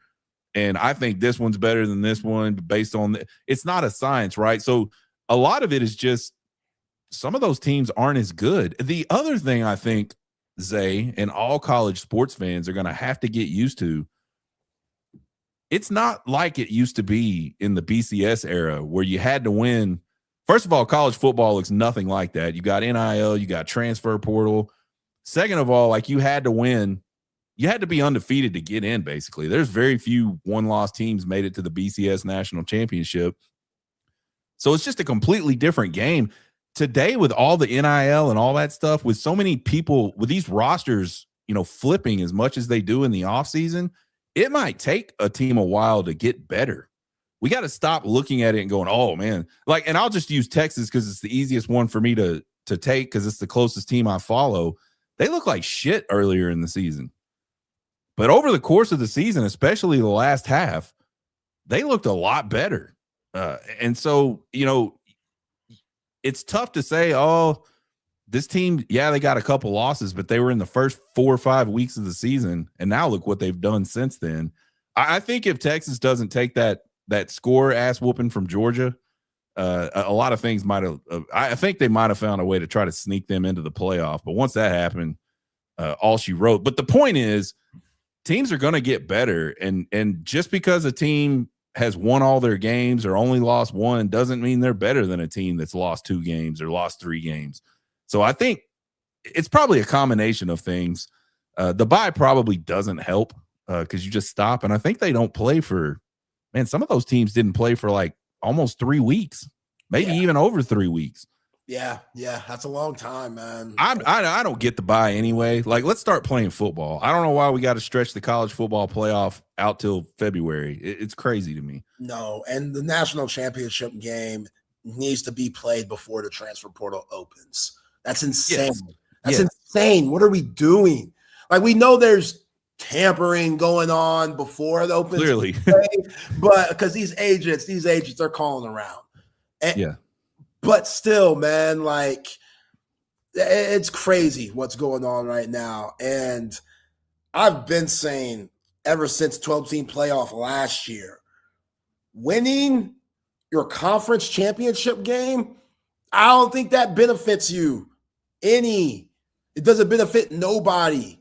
Indiana's, they're the only ones. And again, that's kudos to what Kurt Signetti and Fernando Mendoza are doing. But we've talked about it earlier. They got all them grown-ass men. They aren't playing with the pressure that blue bloods have to play. Like, they've never been here before.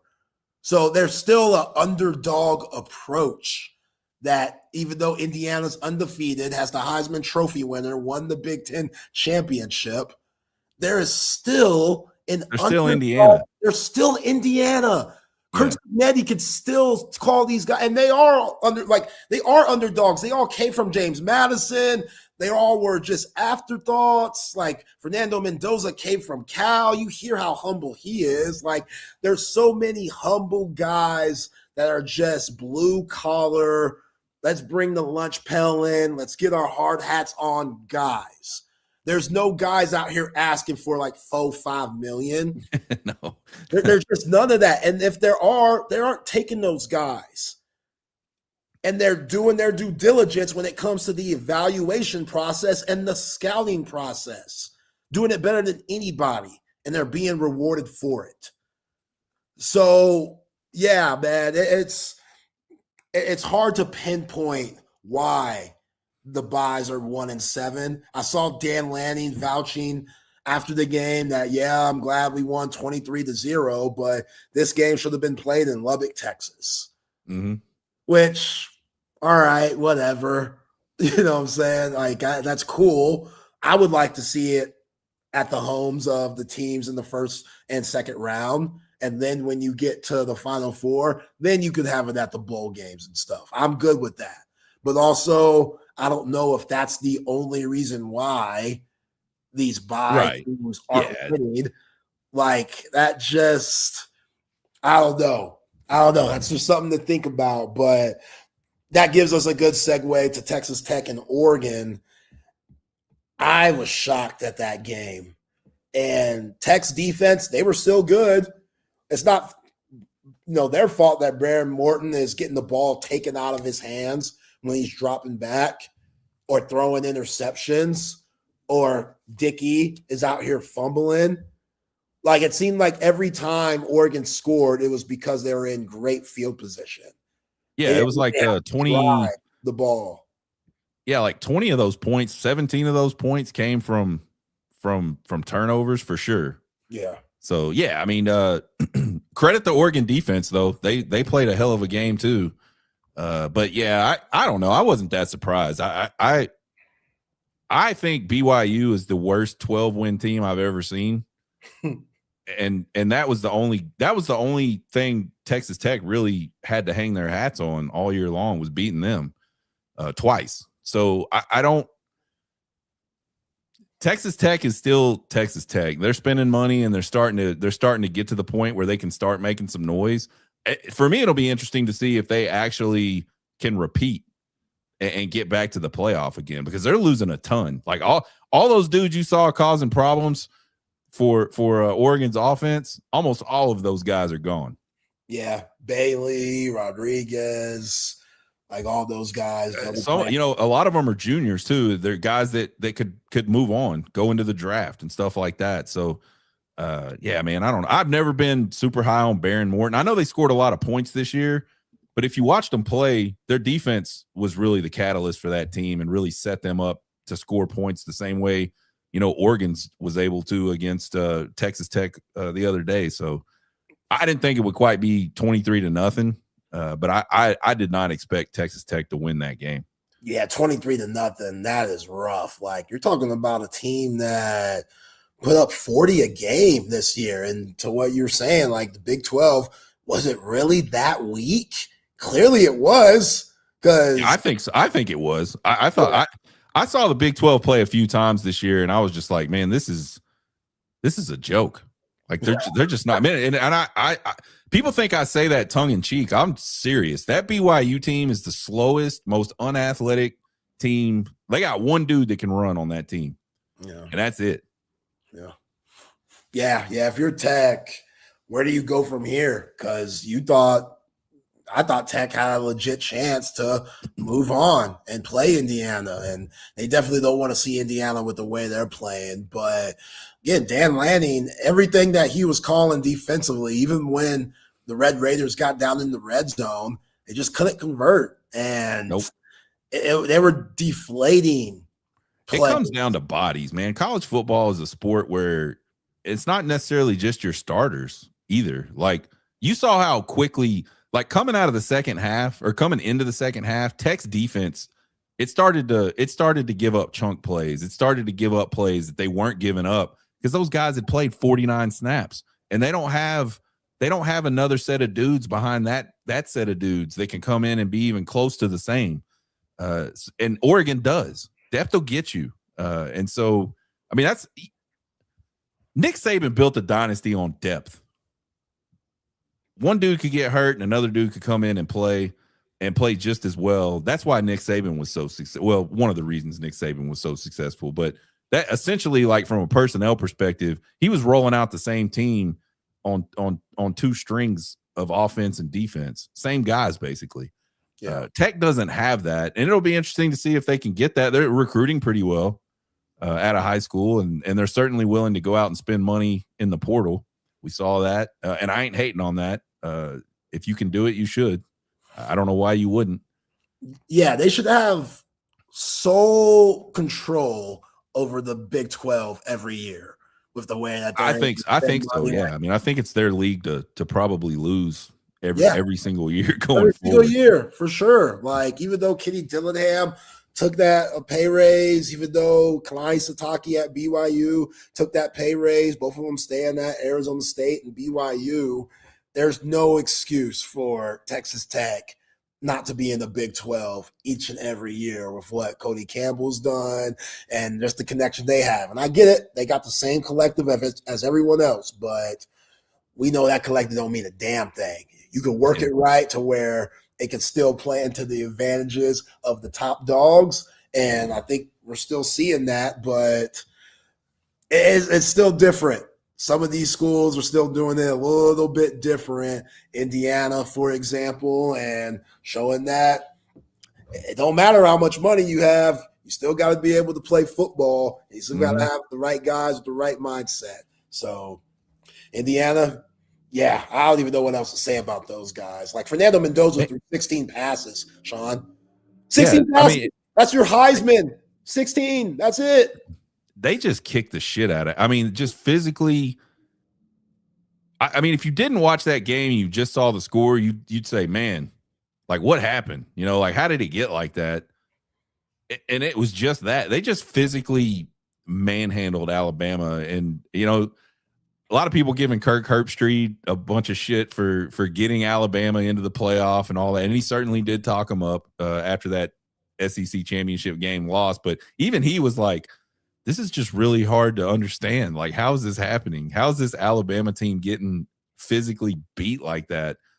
Yeah, and man, you got to give credit to Indiana. I wonder though, like how you see this with teams sometimes that get into this situation. Like, at what point, and it may not happen. I'm not saying it will, but there's a possibility that at some point they wake up and go, wait a second. Like, we've got all this pressure on us, and how will they handle that? I think will be very interesting. I think this next round game is an interesting one for them because they've already played Oregon. Right. Yeah, it's so hard to beat a team twice. Oregon defense has gotten a lot better since that time that they played. So, yeah, what's that going to look like? As far as Alabama goes, I remember tweeting out that Texas is way better than Alabama when Alabama was beating up on OU in the first round of college football. Oh, yeah. And just like, again, Texas ain't great. They're not great, but I think that Texas before the transfer portal, Alabama before the transfer portal, if they would have faced off after the Iron Bowl and after the Lone Star Showdown, Texas would have beat the brakes off of Alabama. So I agree. I think so I was good not playing Alabama in the college football playoff, but they want to make these conference championship games matter. And we know the SEC, how good it is. It's hard to say that the team who doesn't or who does make the college the championship game, whether they win or lose, they have to be in because you got the teams like OU, A&M, and freaking Ole Miss waiting and yeah. So they had that's the conference's fault for having 16 teams. Ultimately, in my opinion, like to me, I don't think just because you get to a conference championship game, you should be in, even if that conference is the SEC. Same. Yeah, because you lost again. You lost. I mean, the bottom line is you got there, and I don't think it's punishing you for getting there. Like you should want to get to the conference championship game. You did. You lost. If you're a 3-loss team at that point, you probably don't need to be in the playoff. Right. Yeah, because why is Texas out but Alabama's in, even though that Florida State loss that Alabama had was way worse. Way worse. Texas lost against Florida. And you're like, oh, man, Jay, that's a subjective thing to say. Really? Go look at their head-to-head, Florida versus Florida State. Who won Florida that beat game? their ass. Yeah. Beat their ass. So that right there should have shown you everything. You know what I'm saying? Yeah. Like, through the conferences. Screw that, because they lost to Georgia too. And that got them their 3rd loss, just like Texas. So just because Texas didn't play in that game, don't get me started. The whole committee, they just mucked up. They mucked up the whole thing. Bad. I appreciate how it turned out. They got lucky. Now we know that they wanted Ohio State, Georgia, Alabama. We know they wanted them in because when it comes to viewership, those schools, they pay attention. SEC schools, Ohio State, their viewership, we understand that. But I appreciate it not being as chalky as it is. Like the Miami game, what they did. Come on. Like that, I respect what they did because I think Texas is still better than Miami, which is crazy to say. But look at what Texas did to A&M compared to what Miami did to A&M. Give me that Ohio State team with Brian Hartline already as the head coach of USF. Let me play that. Let me play the Ohio State team that I saw at Jerry World instead of Arch's first showing with all that pressure that we got in the first game of the year. Give me that, because I think Texas beats that Ohio State team too. I agree. So they already lost to them in the season. Like where Texas was at the end and where Ohio State was at the end, give me Texas. I'm sorry. It's the same team. They never got any better. Right. Yeah. So I just, Jeremiah Smith, he did his thing. But besides that, Julian saying, they were getting to him. Ruben Bain, those guys could play. Like that defense, Mario Cristobal, everybody's been hating on Mario Cristobal because he's had some bad game management moments in the past. His dudes are fighting. His dudes are fighting with crazy ass Michael Irvin on the sideline. Do you see that, man? Ain't no way he's sober. I love that guy. He's my favorite Cowboy of all time by far. Like I love Emmett. Aikman's cool. Give me Moose Johnson. Give me Darren Woodson. Nobody's ever going to top Michael Irvin because I know how that fool was acting off the field. And for him to be that wild and insane off the field and be that good on the field. Yeah. Like I love players like that, man. I wouldn't let Michael Irvin babysit my kids, but hey, in his prime, I'm putting him on my team any day of the week. I love that dude. Yeah, it's wild. And to your point, I think what's happened in this playoffs has been the best case scenario for the committee, because the viewership for this next round of games is going to be through the roof because of who's not in it. And then again, like what Indiana did to Alabama, like people are going to watch that game just to watch Indiana because they probably haven't done it. Oh, I got to see this. They beat Alabama that bad. We got to tune into that. And so Ole Miss and Miami is a freaking like a dream of a matchup, really, to me. It's a can the SEC, can they get right in the playoff against somebody that ain't from the SEC? Right. And then can Miami continue just being as physical? I mean, I think that will be a physical team, but can they out physical somebody for really the third game in a row in the playoffs? It's going to be fun. To me, it went from probably I'm not going to watch this shit as closely as I would to, and I'm definitely watching this now. Like I want to see how this works out.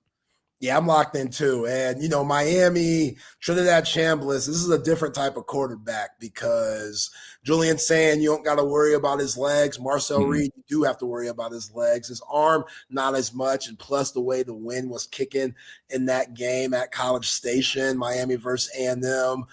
Miami, they weren't worried about the pass at all. Neither was A&M. So now playing against someone like Trinidad Chambliss, who will be able to make Ruben Bain and make Messidor really work. Because when you get to them, all right, that's the first part. Can you get them down? Because Georgia has some dogs, and they struggle getting Trinidad Chambliss down. He's running backwards. He's doing all this and that. Like, he's shifty. He's real shifty. So, yeah, I'm ready for that game. And then the rematch, Big Ten, between Indiana and Oregon. I don't know how that's going to go. Like, I don't, and that's why I want to watch it. Yeah. I mean, to me, that's why I want to watch it. Yeah, I have no idea. So, again, this is what we want. Solid Final Four teams. All the chalk is out. And, yeah, we'll see what happens. I knew someone was going to say this. Once I brought up Michael Irvin, someone's going to ask the impression. Hey, come on, baby. The U, damn it. We're just the best of the land. What are we talking about? Mario Cristobal, what are we talking about, baby? That's pretty good. It's all right. It's not bad. If you close your eyes, you can picture it. I've had worse. I've done way worse in my day. The playmaker one, that one's something special to me. Yeah, let's go back to him because just somehow, I guess on YouTube, they have like a Michael Irvin cast where they just had the camera on him. Oh, really? He was mic'd up. Oh, wow. my God. Some of the funniest shit you're ever going to see. He grabbed their like all-world right tackle, that dude that's going to be in the first round. I don't know his name, but Miami, their right tackle is like probably the best in the nation. There was one play after they scored where Michael Irvin grabs him. He like grabs his helmet. And the dude's like 6'7" or something like that. Playmaker's not small, but he has to look up to grab him. And he's like, big fella, you blocking like a motherfucker, big fella. You blocking like a motherfucker. It's just like, dude. Yeah, I might have to check that out too. Yo, Mario Cristobal, kudos to you for allowing the OGs and the alums to come back and be a big part of what you got going on, because certain guys don't do that. Like I used to hear Charlie Strong wasn't the best at that. Yeah. You know what I'm saying? I always heard that. Or like, Shaka Smart, his time at Texas basketball wasn't the most inviting back, which I always think that's a big no-no. If you go to a program, huge mistake. You got to embrace everything at the program you're at. And if that means the alums, bring them on.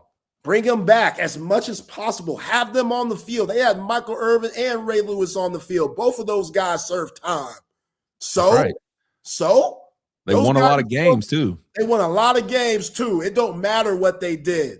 It don't matter what they did. They won a lot of games. I want them on my sideline because they bring extra juice, man. They bring extra juice. And even though they're crazy as hell, hey, what they're saying, they've been there and done that. Like Michael Irvin, as crazy as he is, his advice, I'm still going to listen. Yeah. I'm still going to listen. He might be spitting and slobbering and talking crazy, but that dude talks, I'm going to listen.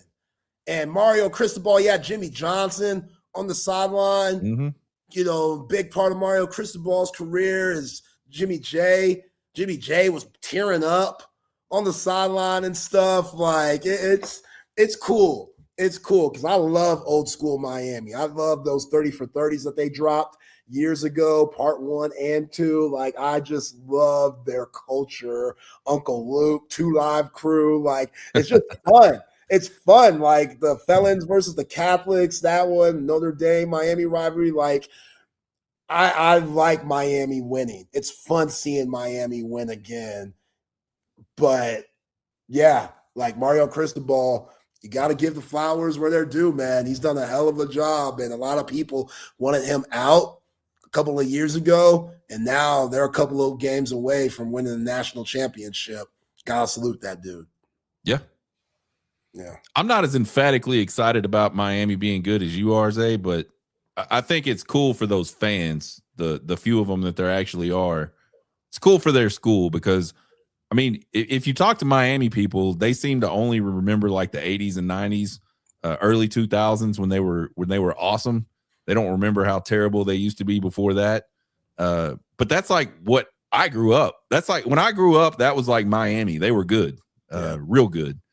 I don't want them to be good because I want to take players out of Florida and bring. Oh yeah, yeah. So, but I get it. But it is cool. It is cool that we're getting to see, you know, Miami be decent again. Yeah, that's true. See, I didn't think about it that way. See, that's why I appreciate you, Sean, because now all my reasons are selfish. Yeah.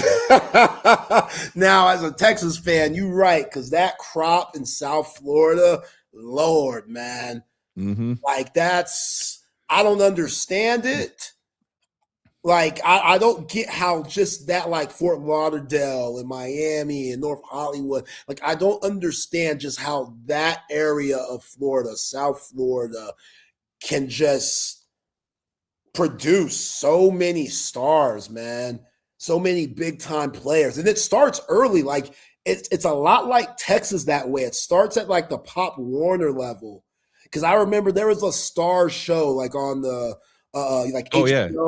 Like there was like a star show called like Liberty City Pee Wee or something like that. Something kind of like Friday Night Tykes, if y'all remember that show where they went back and showcased the Texas Pop Warner culture, which was amazing. I missed that show. That show was awesome.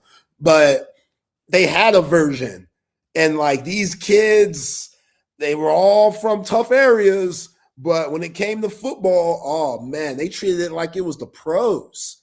And that's just the culture. Like, that's what they know. They are born into it like that.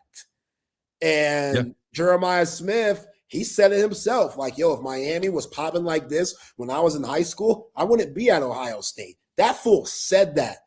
And you should have seen the way those Miami players were dapping up Jeremiah Smith after the game, because he went off and he has a lot of respect. Like, he was dapping up coaching staff. Like, I'm sure, you know, Jeremiah Smith ain't going nowhere, but if he would, Miami, that'd probably be where, that'd probably be where he'd go.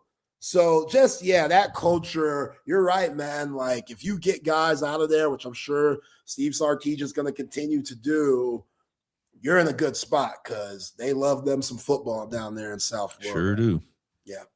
All right, let's get to the right call. We got a few minutes left, so going to talk a little basketball because Texas men's basketball starts up conference play tomorrow, 5 o'clock, going up against Mississippi State. And Mississippi State, they're all right. You know, they've had a couple of losses this year. They're starting to play some good basketball as of late.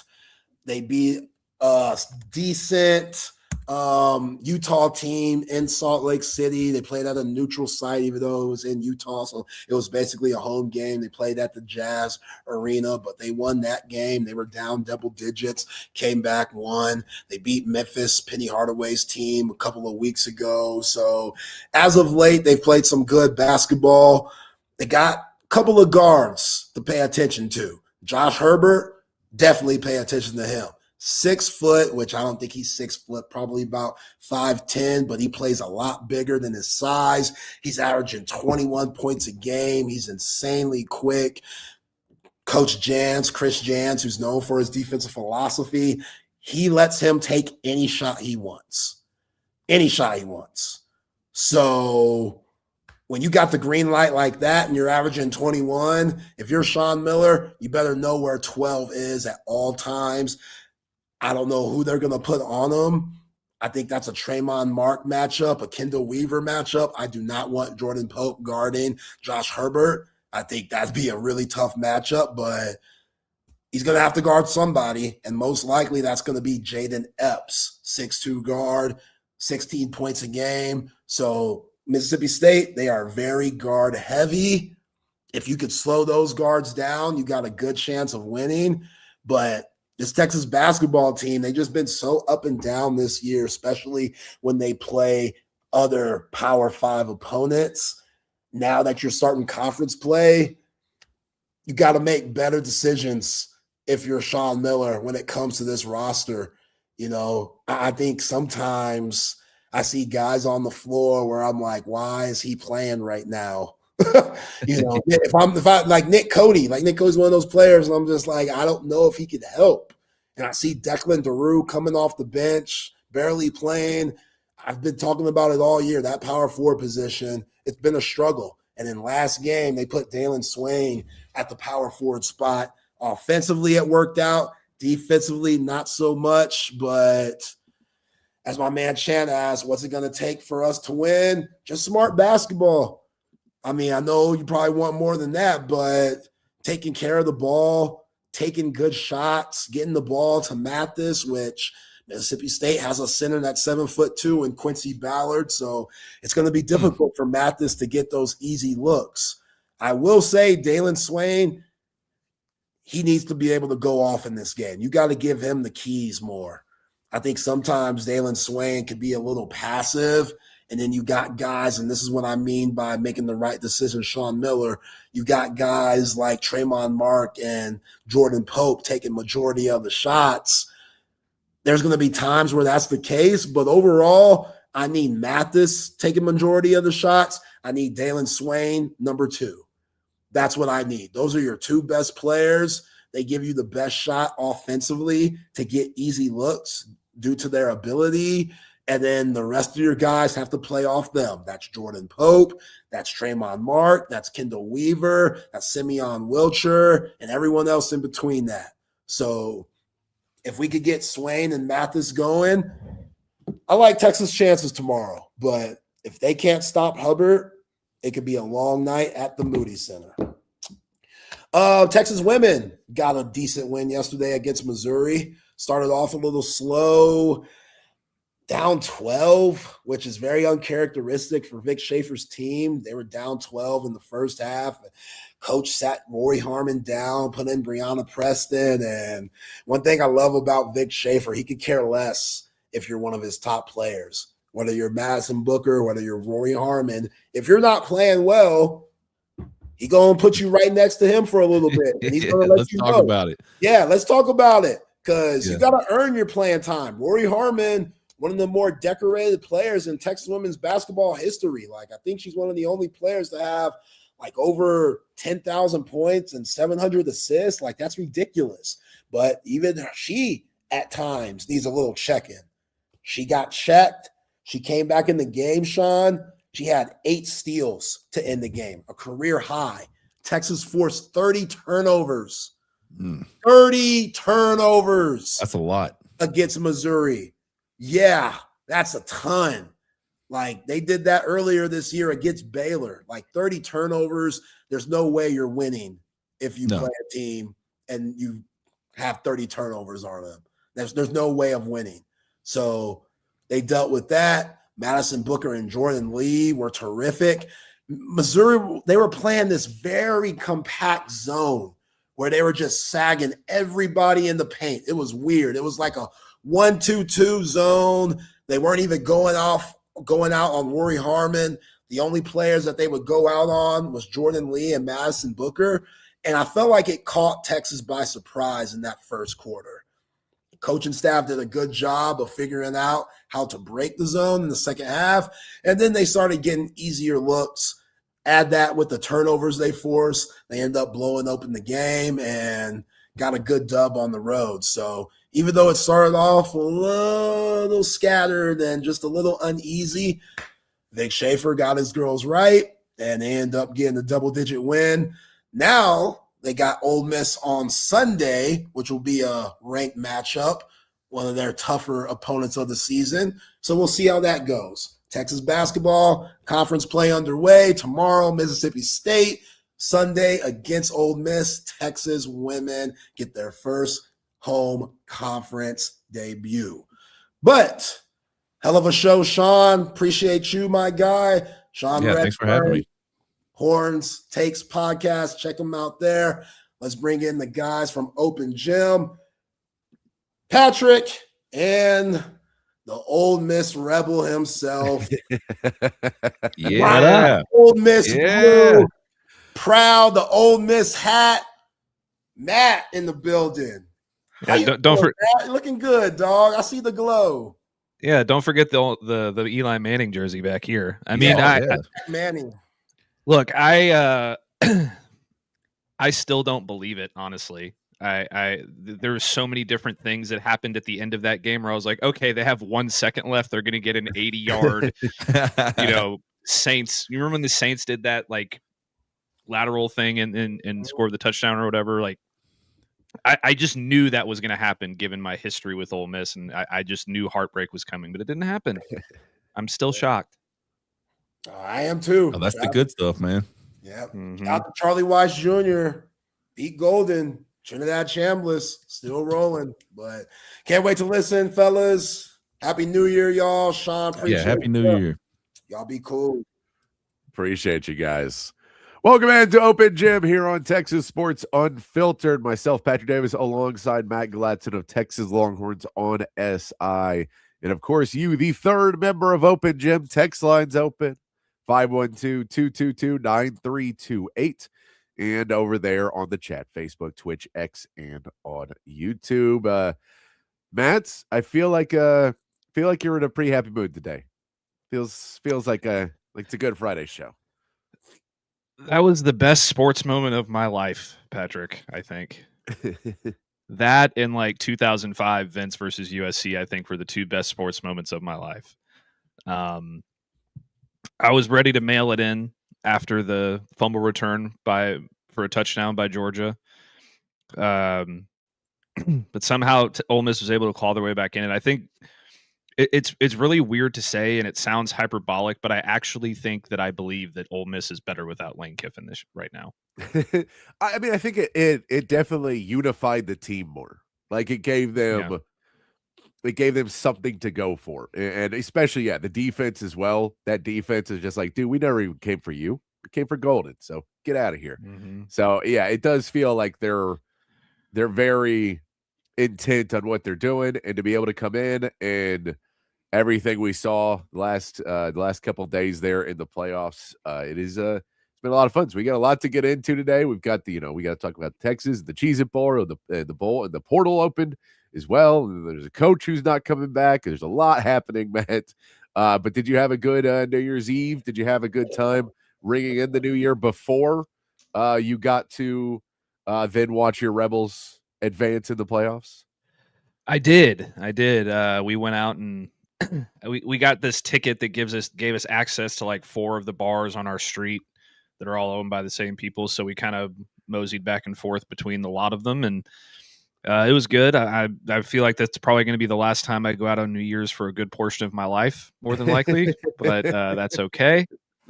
And then I didn't really get much sleep when I got home because I was too excited about this game and about the upcoming games. I ended up staying up till like 5 a.m.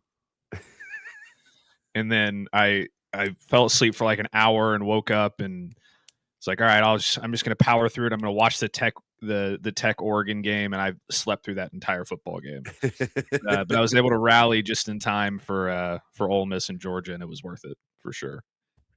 Yeah, it was fun. New Year's Eve, I went over to a friend's house, so I didn't go out either. I know it's a lot. So you just go there, and there's fireworks everywhere too. So you just go out in the yard and watch the fireworks at midnight. We were in South Austin. There was tons and tons. Yeah. You don't have to spend any money, do anything. And so we watched the Texas game, and then had a good time, and then was hanging with friends yesterday watching all the football. So we were laughing because it was like 7:00, and I turned to my buddy and I'm like, I don't know if I've ever drank this much between a Wednesday and Thursday at 7 p.m. I don't know. Even when I was really drinking heavy, I was like, I've just drank a lot of beers in this time frame. Yeah. And it's weird that it's a Wednesday and a Thursday. So this is an open gym, open bar Friday. I don't have a beer with me right now because I drank so much the last couple of days that I didn't feel the need. But if you're having one, here's to you and cheers. But I did not feel the need to have a beer today. So I'm going to take one off. I'm going to the Spurs game tomorrow night with some friends. So I'm going to drink more tomorrow. So I said, take Friday off. It's getting too old to just try and put 4 days together like that. Well, after the Ole Miss game, or actually after New Year's Eve, I decided I'm probably not going to drink for a few days because I had on top of not sleeping at all, I had a wicked hangover. And I went over to my buddy Cliff's house to watch the game, and he offered me a beer when I got there, and I was just like, no, I can't do it. So I sat through that entire game, nerve-wracking moments and all, without a drop of alcohol. Like, I don't know how I was able to do that. I've never done that before. So it was, it just made it that much worse, I guess, like that much more nerve-wracking. But yeah, you know what? They won, so it doesn't matter.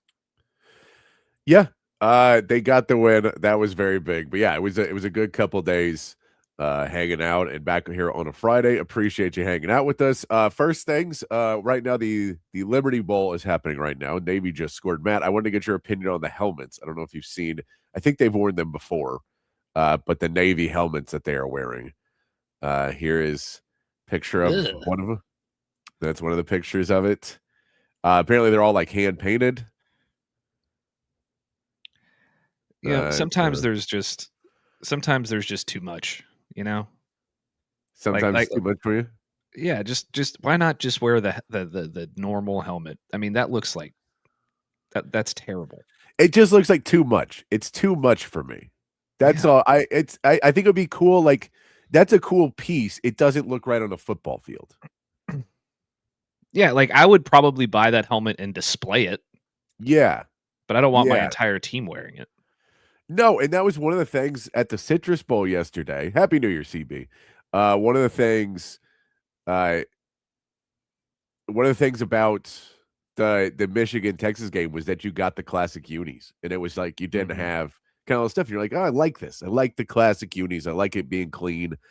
So that's just not very clean. And in football, I like it as a decorative, like it's a cool piece, but it's weird seeing 11 guys on the field lined up with it. That's why I think it looks a little weird. And they have them. Like, it's a cool thing to do. It gets them a little more press. To each their own.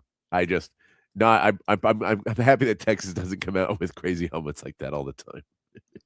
Oh yeah, like that's one of my favorite things about Texas and these other blue blood schools is they just don't mess with the unis.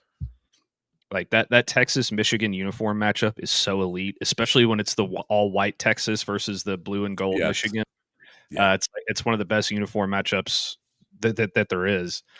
But that was the first time we have ever seen the burnt orange uniforms versus the white Michigan uniforms. So that was pretty cool. But I mean, hey, Michigan's got to be having nightmares about having to face another Texas quarterback in a couple of years, right? I mean, they're making our quarterbacks look really good.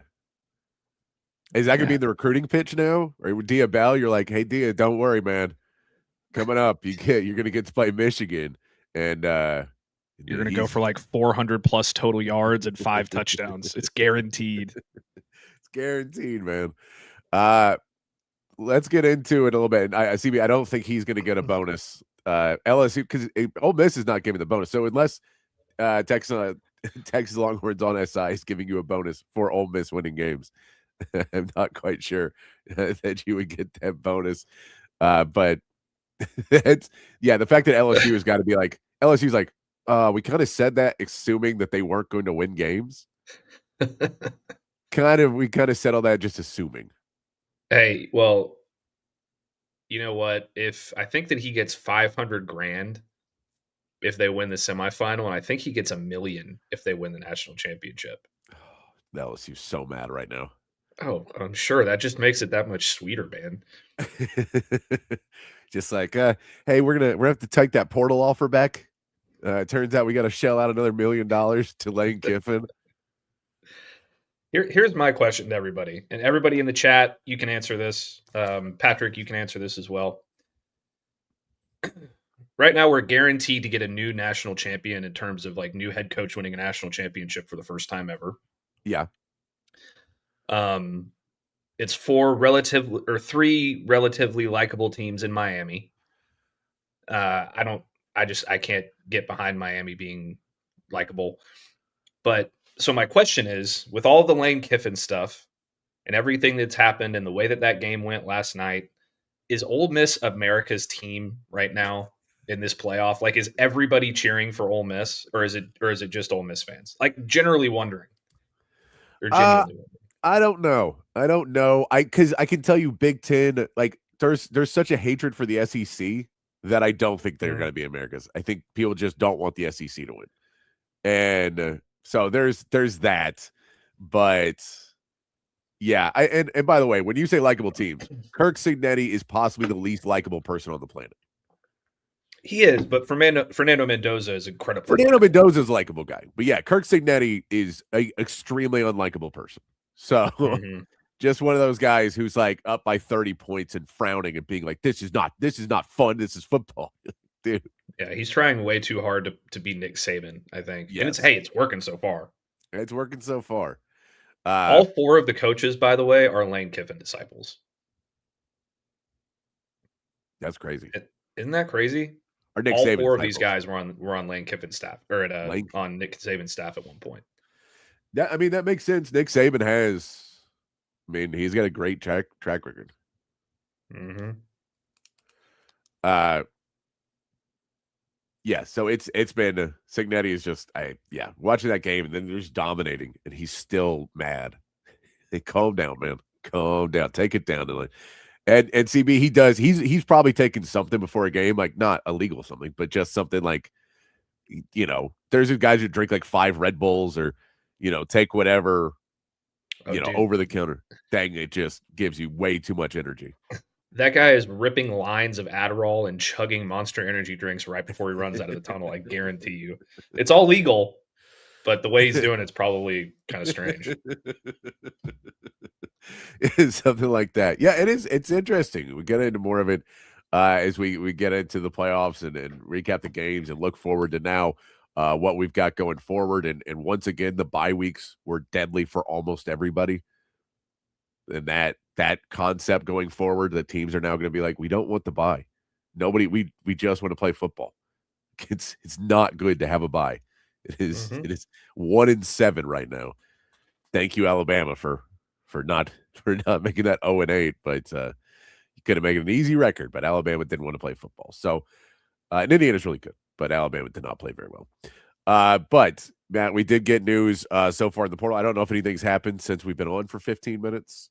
It feels like we've gotten a bunch of stuff that happened. We'll start with the coach. Is that we got the report today that Kenyatta Hudson is no longer going to be on the team. So your nickel coach is now taking off. He came in last year as he was an analyst and then moved up to be the nickels coach. He will not be coming back. So I don't know if that means he's planning to go somewhere else if it didn't work out or he's getting blamed for something. I thought Grayson Littleton had a really good year. So I don't know exactly why he's not there. This may be a Will Muschamp thing too. Will Muschamp has a different person in mind. If they're going to try and raid anybody from Georgia, that can now happen. Georgia is no longer in the playoffs. So if you want to go steal anybody from Ohio State, you can steal. They're no longer in the playoffs. You can go try and get somebody from there too. So if you're trying to go from one of these staffs that are really, really good, you can do those. But so we saw Kenyatta Hudson going. Do you think we're still probably a few more moves away from being done with this coaching staff? Some of the smaller level guys, maybe we still don't know about Chris Jackson. It does feel like there's massive shakeups coming up on this offense just overall. So, I mean, I could see that. It seems like they would have already done it before the portal, but I mean, it feels like there could probably still be a move or two that happens. Well, Chris Jackson signed a 2-year extension yesterday. I believe it was yesterday or the day before. Okay. I think on New Year's Eve. The Kenyatta Hudson thing, I think that Will Muschamp's probably just trying to bring in his own guys. Yeah. And maybe that means that Will Muschamp is going to coach a position in the secondary alongside being defensive coordinator. I know he's fixing to bring in a safeties coach here real soon. Or maybe the nickels room kind of, since the position is going to be played a little bit differently under Will Muschamp, perhaps it's just going to fold into Mark Orphy's room. And he's going to coach both positions. But, I wouldn't read too much into it in terms of big staff shakeups. I just think that anytime you bring in a new defensive coordinator, he's probably going to want to have his own guys that he trusts and that he likes. And given the name that I heard for safeties coach, it sounds like that's one of the things that's going to happen very, very soon. And maybe they're just trying to streamline things a little bit. But he's a good coach, and he's going to land somewhere, and he's going to be really good and have a great career as a coach. I have no doubt about that. I don't think there was any ill feelings or anything like that towards him. I think that they're just shaking things up a little bit. Yeah, no, I think that sounds about right. It didn't sound too crazy, and they let him coach through the bowl game as well. So you let him go through there, and so it didn't sound that bad there. Then we get to see a couple more big names. There was a couple smaller names in the portal as well. Some guys that are younger that have decided to move on. Colin Page, Caleb Chester, a couple names that we've seen jump in the portal. But two bigger names that are no longer going to be with Texas. We saw today Jack Endries has decided after the bowl game he will be declaring for the NFL draft. So you are now replacing your tight end as well. They do have they had the most stacked tight end room they've had in years this season. So it's not the end of the world. You're probably still trying to bring in somebody else if there's somebody else you want to get out there. But you do have some young guys you feel pretty good about at playing the tight end. So you're not stuck if you can't get a top-level tight end in the portal. But that one was definitely a big one. And then Parker Livingstone also is going to be transferring out. There's different reports, and people are saying different things about it. It does feel like they're really going into a shakeup in that wide receiver room, really actively trying to get some people in there from the portal and change things up. They were not happy with how the team did in the wide receiver room. And the possibility for Livingston's catches next season may have been going down. And so if he wants to go play and he does not, he worked his way up into a starting role this year. And if he's getting told, we're actively trying to find people that are better than you. It may be a reason for him to move on. But definitely a big piece that, it makes this portal window even more important now because two more starters are now gone from this Texas team. Yeah, I think that they already have a replacement in mind for the tight end position. This is a staff that I think took every potential outcome into consideration, and after Endries made his choice, they probably have begun moving very quickly to secure his replacement, and I would assume that name is going to come out very soon. And in terms of Parker Livingston, I was asked this by multiple people, and there are different takes on what happened, but I think that when you sort of read between the lines and read the tea leaves, I think that he was going to fall down the depth chart. Yeah. Not because he's not a good player and not because they don't like him, but because they're going to take a major swing for a star wide receiver, which I believe everybody already knows who that is. And I'm sure we'll talk about that more here in a minute. And I also think that they're trying to pave the way for these younger guys like Khalil Lockett and Jamie French and Jermaine Bishop coming in to really get some serious run next year, as opposed to just being depth on the depth chart. I think that they're going to have their new star receiver. I think they're going to have Ryan Wingo. I think they're going to move Emmett Mosley to slot. And I think that they're probably going to play Khalil Lockett and Jamie French a whole hell of a lot, and Dalen McCutcheon. All six of those guys, I think, are going to play a lot of football next year. So in that scenario, I think that kind of it just turns Parker Livingston into a business decision. I don't think he wanted to leave, and I don't think Texas necessarily wanted him to leave either. But at the number that they would have probably had to pay him to get him to stick around, they're like, all right, well, it's go find a better opportunity for yourself. And I think that he's going to end up landing somewhere really, really good. I think reports out there that he's going to be visiting Indiana this weekend. So that would be a great landing spot for him.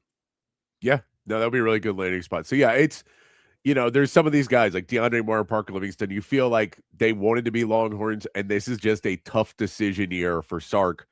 But it further goes into this is a, 2 years ago, we probably should have been closer to a national championship. All right, so last year, and then this season we should have been, we very underperformed, and Sark seems to be going full in on we cannot regress. We have to move back and improve better than we've been 2 years ago. In last year, we have to be a better team than that, and so we've got to go all in to try and go get these guys. And you're just hoping that you don't shoot yourself in the foot doing it, because that's one of those things now where in years past you go into recruiting and you would go, we're going all out in recruiting to try and bring in some good young players. But it didn't mean you were always having to let go and make those business decisions of letting go all these other guys. But when you're talking about, I mean, we saw 7 starters missing for Texas in the defense in the bowl game. Now you're saying you're losing DJ Campbell because of age and eligibility. Jack Henry's now gone. Parker Livingstone, DeAndre Moore, all of your running backs are all. So, you've got to go hit on some of these guys. And we did hear the Cam Coleman news is that they have secured a visit from him tonight and tomorrow. That is definitely going to be one that they're really, really going to try and close before he leaves. Because afterwards he's going to A&M, and then he's going to Alabama, and here he's also talking to USC. So if you let him walk off and go those other places, they're not going to try and let him walk off campus. And so that's, I mean, if we don't hear anything, I won't say it's 0% if we don't hear anything by the end of the weekend, but the odds are probably not as high. Yeah. That's the thing with transfer portal recruiting as opposed to high school recruiting is typically when you have a visit with a guy, you don't want him to leave campus without signing on the dotted line or committing or whatever the case may be. And I think they're gonna throw, they're gonna break the bank for Cam Coleman. And I don't think that's the only player they're gonna break the bank for either, but he gives you exactly what you need in a wide receiver and a true X wide receiver. He pairs incredibly well with Emmett Mosley in the slot and Ryan Wingo on the other side. And he gives you the star power downfield that you really need in this offense for it to be truly successful. A lot like AD Mitchell was for this football team. Very similar type players, except Cam Coleman is more talented, which is saying something. So that's going to be very telling. It could get very expensive. I've heard some people throw out the $4 million mark, and I just would like to say that the person that threw out the $4 million mark was also the person that threw out the $40 million mark. So we'll see how true that ends up really being. But at the end of the day, I don't think Texas particularly cares. If they're not going to sit there and let Texas A&M pay $4 million for him. I can probably promise you that. They're going all in to win a national championship, and that is just one of the many pieces that they're going to take in order to get to that point. Yeah, no, and it's these numbers are always. I mean, it's you have to believe half of what you read, because we've heard, and like, because the sources some of these guys are getting them from are from boosters and donors and things that don't really know. They're not talking to the agents. They're not doing it. They're getting it secondhand as well, and then it's all getting reported as fact, as opposed to what it is, which is rumors, hearsay, all of that. So you can't necessarily take everything as this is factual. Cam Coleman's agent called me and told me he wants $4 million. That's when you have to see it. Because we've seen that with basketball players too. They'll be like, that guy wants $4 million. I mean, hell, we heard it with Nico Iamaleava, and how much did he get? I don't, like $1.5 million, $2 million, something like that. So we heard his was 8, I think, is what he wanted. Yeah. So you hear these things, and they don't necessarily mean. I like $50 million. I don't think that Texas Sports Unfiltered is coming up with it though. So it doesn't mean that it's going to happen. Another name I saw that is now getting a crystal ball projection to Texas is running back Isaac Brown from Louisville. He is being projected to come to Texas. He is an exciting guy to look at for what he did. If you watch his highlights and go check out some of the stuff he did, if you just look at what his game log is, I mean, what stands out is, the Miami game, 15 carries for 113 yards. Mm-hmm. And that's his longest run in that game was 28 yards. So it wasn't a 70-yarder that kind of skews the numbers on there. Is that he's a guy that has really good balance, falls forward, can break tackles, has really good speed as well. He's a little smaller. He's 5'9", 190. So he's not necessarily a huge guy, but he is part of, if you're replacing Trey Wisner, you're replacing Trey Wisner with Isaac Brown, and you want to replace CJ Baxter with a power back. You do want to still have the two-back system at least. You still have Christian Clark, who played well. We'll get into the Citrus Bowl here in a minute. But, there's some young exciting guys on Texas team already as well. But this was one that if it becomes official, Isaac Brown does seem like an interesting piece for Texas, and it's good to see somebody already being projected on a Friday. So at least we get something. Yeah, I mean, he's one of two running backs I think that they're going to try really hard to get. He's incredibly explosive. He's incredibly sudden. He's got top-end home run speed. I mean, you watch this guy's highlight tape, like you mentioned, he stops on a dime and can change directions like nobody on this roster currently can. He's an unbelievably productive player. I think he has had some injury issues in the past, nothing serious, but like kind of nagging stuff. I mean, he's a smaller guy, and if he takes a bigger hit, it's going to be harder for him to get up than it would be for, some other guys. But he would be a great start to this.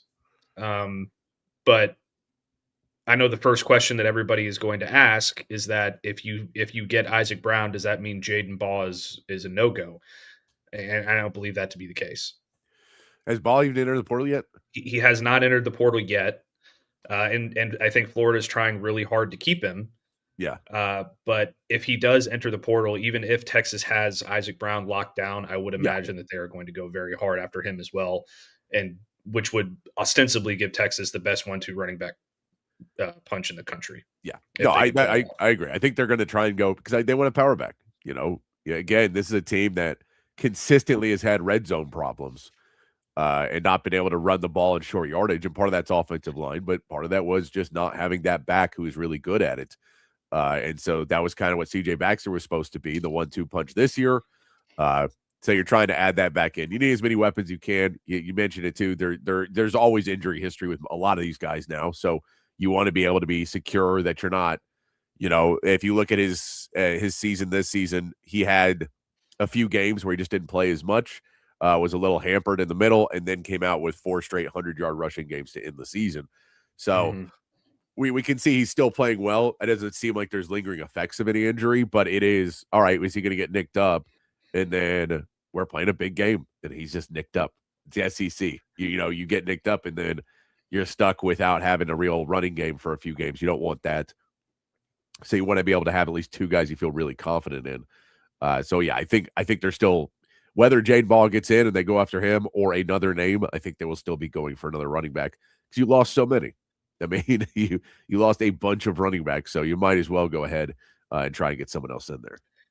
Yeah, I think that they're going to be focusing on guys who have 1 year of eligibility left, more than likely, or will be going to the NFL after 1 year. So, because I don't think they want to,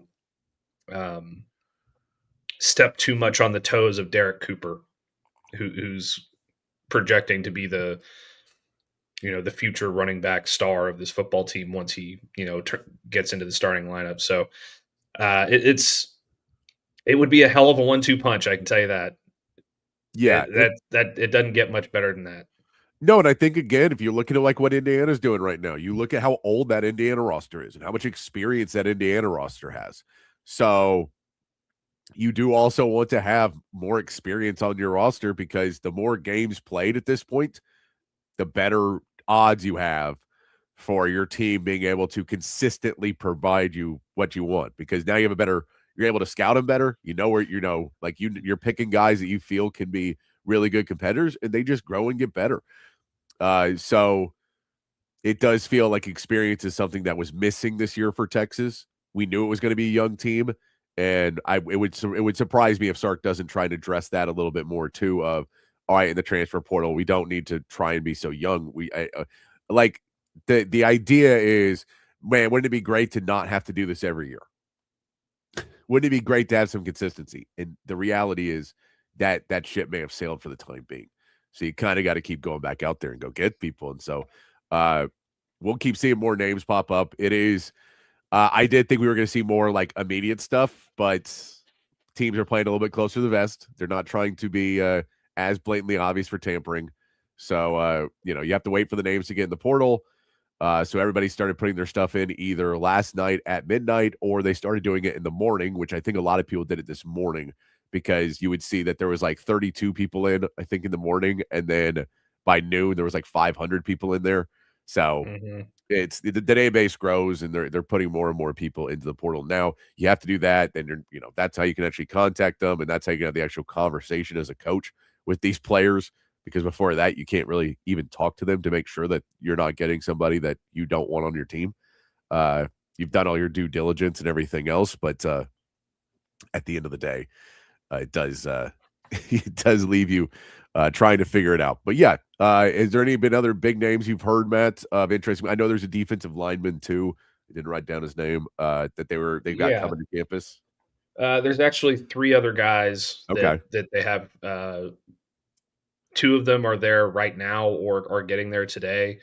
One of them has a visit scheduled for next week. We'll see if that one ends up happening or not. But Ian Jaffrard, I think I'm pronouncing that correctly. He's like 6'7", 389-pound defensive tackle. The ideal nose tackle for a Will Muschamp defensive system. Big space eater, very hard to move. Clogs up those rushing lanes and allows linebackers to run free into the gaps and in their run fits and stuff. He is there. I think he's either getting there today or he's there right now. Jaden Woods, a freshman edge rusher from Florida, he entered the portal. He's going to have 3 years of eligibility left. He's just a young guy that they feel really good about developing. That's really talented. And he's either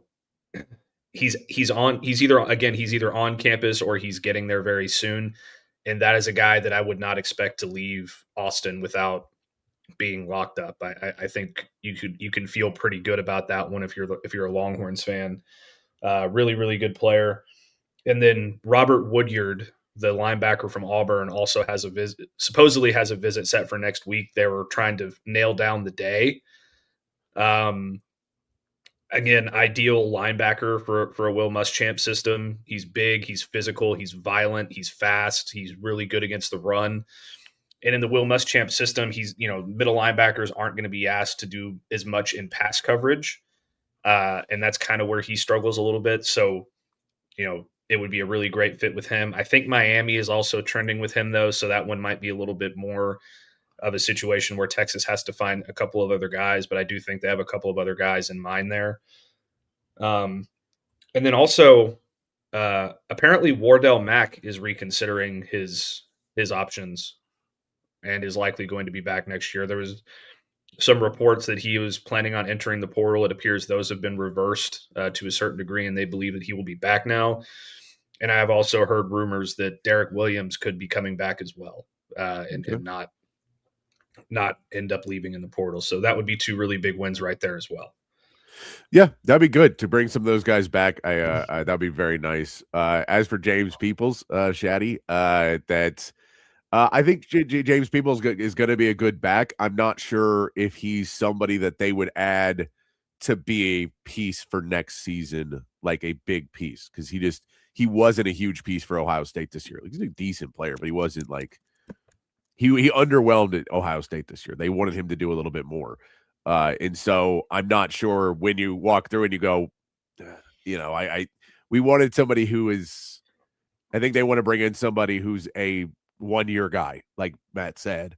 And so you want to bring in somebody, he's a sophomore, for him to run he's a talented player, but I'm not quite sure that in a room with some good young talent, that you would go with that. No, I don't think he's one that they're looking at right now. I get that he's from San Antonio and he's a Texas kid. I think that they have their 2 running backs in mind, and they have a third running back in mind if Baugh doesn't enter the portal. I just don't think Peoples is on that list, at least as of yet. Maybe it could get to that point at some point, but if he wants to be in Texas, there's a couple of other schools who would need a running back where he would be a really good fit. So that's just not the one that I think that they're looking at right now. Yeah, and that the fact that he's a sophomore and you kind of look at it and you go, we don't necessarily need him for 3 years, because you feel like you have guys that are really going to be elite behind him. And, that's so look, they could. I think he'd be a really good addition to the running back room, but I'm guessing he wants to go somewhere where he's going to get over 10 carries a game, because he did get at Ohio State.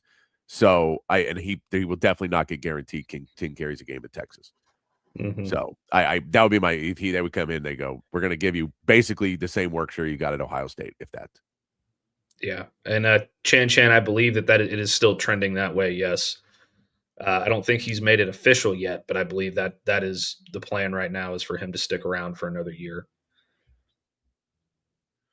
Yeah. So, but yeah, looking around there, some interesting names. We'll keep an eye out for it. This weekend is going to be a lot of action, and yeah, hopefully you get some of these names that don't make it off campus. That they come in and we get a news break tomorrow that Cam Coleman got offered what he wanted, and he's happy, and he's going to be in the Stark system. He just watched Arch Manning have a dominant performance against Michigan. He may want to go race Arch Manning. We know now that we know Arch Manning is one of the fastest players in football. That he's got that Lamar Jackson speed. This is Arch Manning. Yeah, 21.7 miles per hour he was clocked at. Crazy. On that touchdown run. That's wild. Yes, it is. It's when they were, just looking at what people have done, and like 22 is really like 22 and a half or something like that is around like the top level of fastest guys, and that's wide receivers and stuff. I think Ryan Wingo was at 22 this year. Well, and here's the other thing too. This was after Arch had been battered and beaten and bleeding from the mouth. Yeah, no, because we were rewatching some of the game last night between Alabama and the Alabama-Indiana game and the Georgia Ole Miss game. So we just put it on like the fourth quarter of it to watch, instead of watching Indiana celebrate. We put that on. And yeah, you watch Arch like limping off the field. And you're like, he hasn't done the run yet. Wait a minute. He's limping off now. He hasn't done the run yet. So definitely fun to watch that. But Matt, we did see in the Citrus Bowl. We'll talk about that. The Citrus Bowl happened over the weekend, and or happened 2 days ago. Now time is completely not meaningless over this. I have no idea what day it is. I know it's Friday now. Woke up not sure what day it was. It's been like there. But Texas comes out. Arch Manning puts on what he does best. This is probably the biggest Arch Manning run game that we have seen, the dual threat Arch Manning, where you were more worried about Bryce Underwood being the dual threat. He does carry the ball more.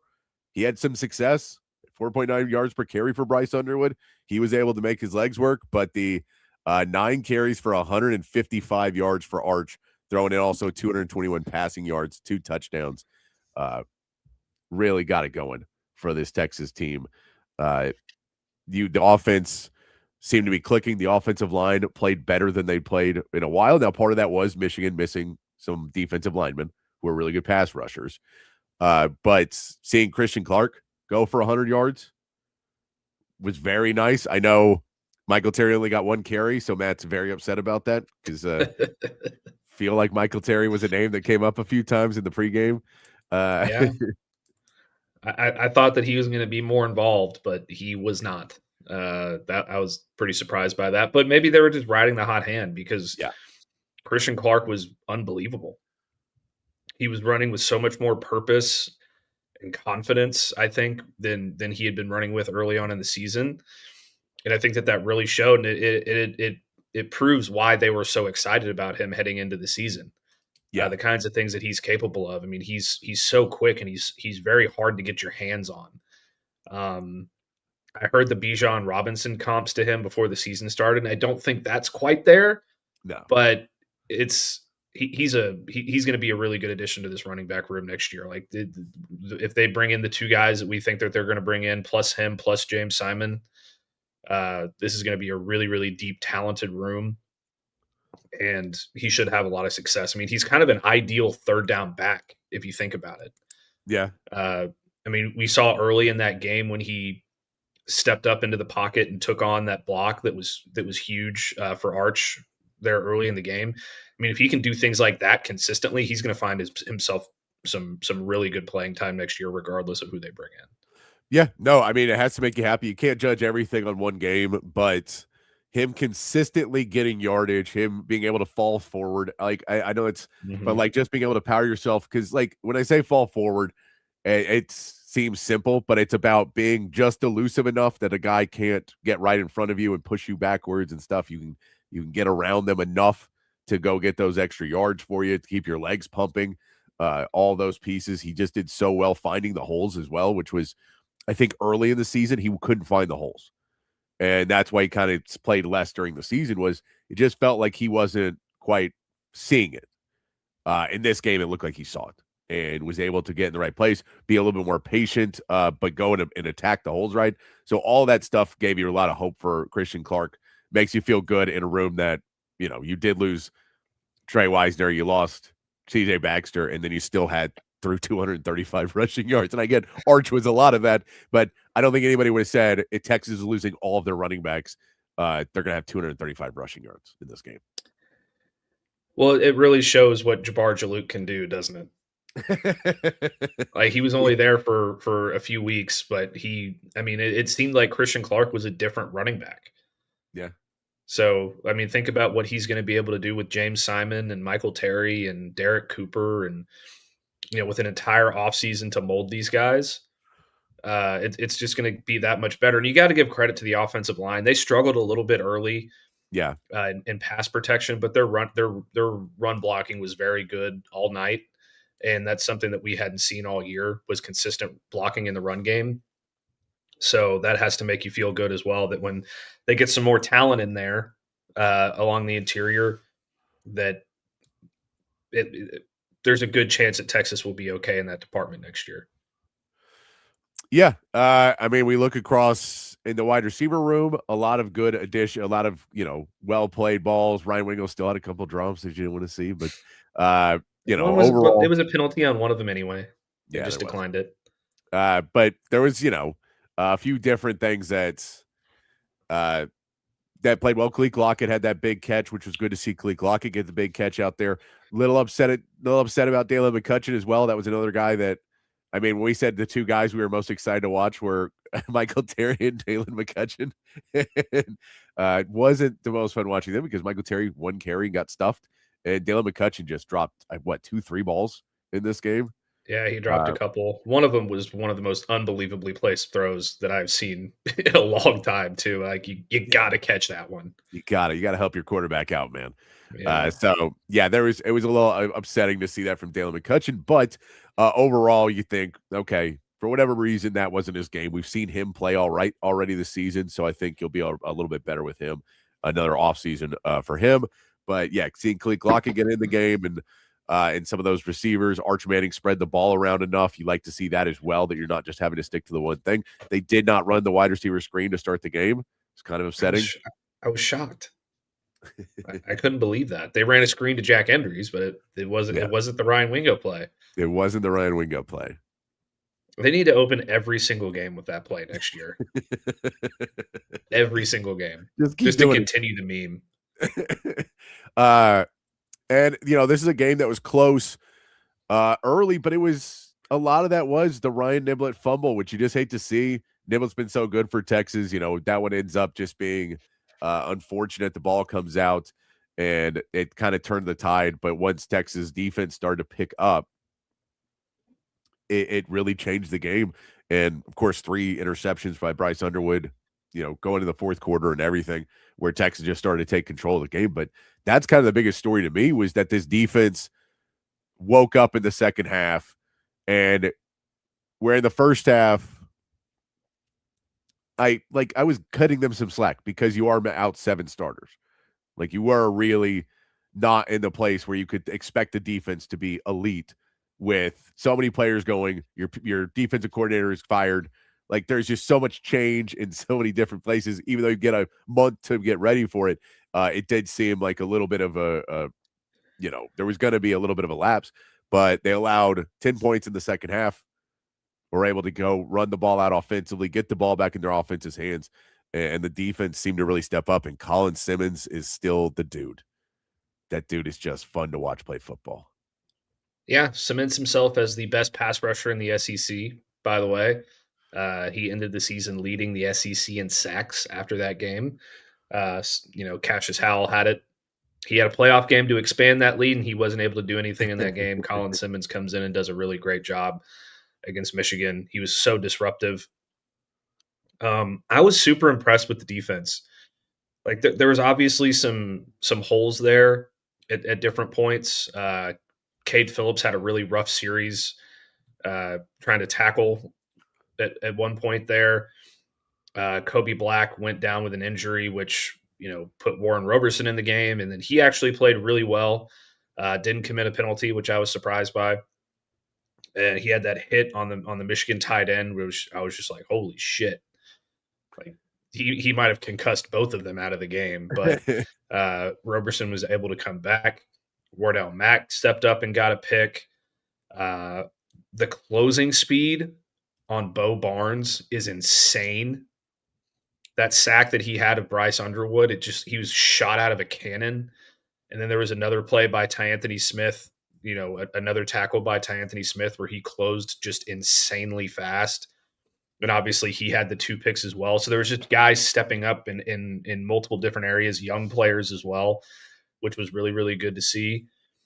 And it gives you a lot of hope for these young guys on the defense next year, man, because there's so much raw talent there.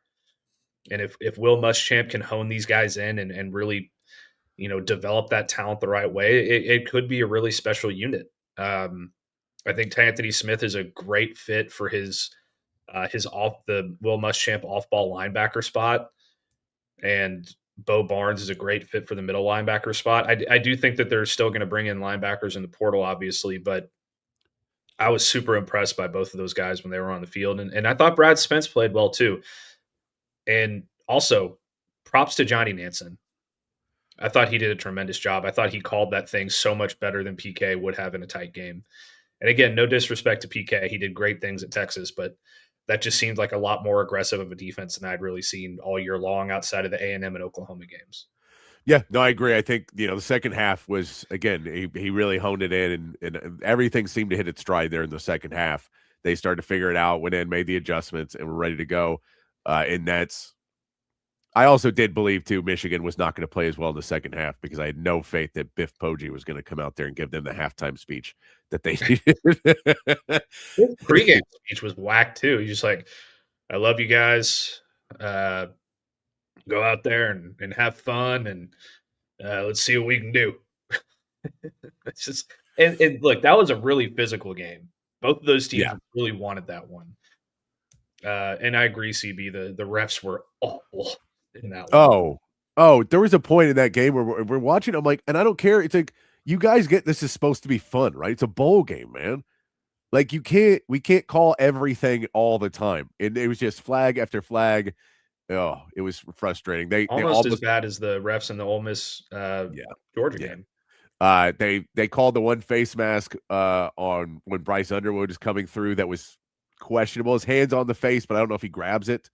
And then they don't call one that's really obvious on the other side. And then you see the flag coming. I'm like, I'm fine with you calling it. So I'm fine with you protecting players in a bowl game. Completely fine with you protecting players in a bowl game. But there's a line in that.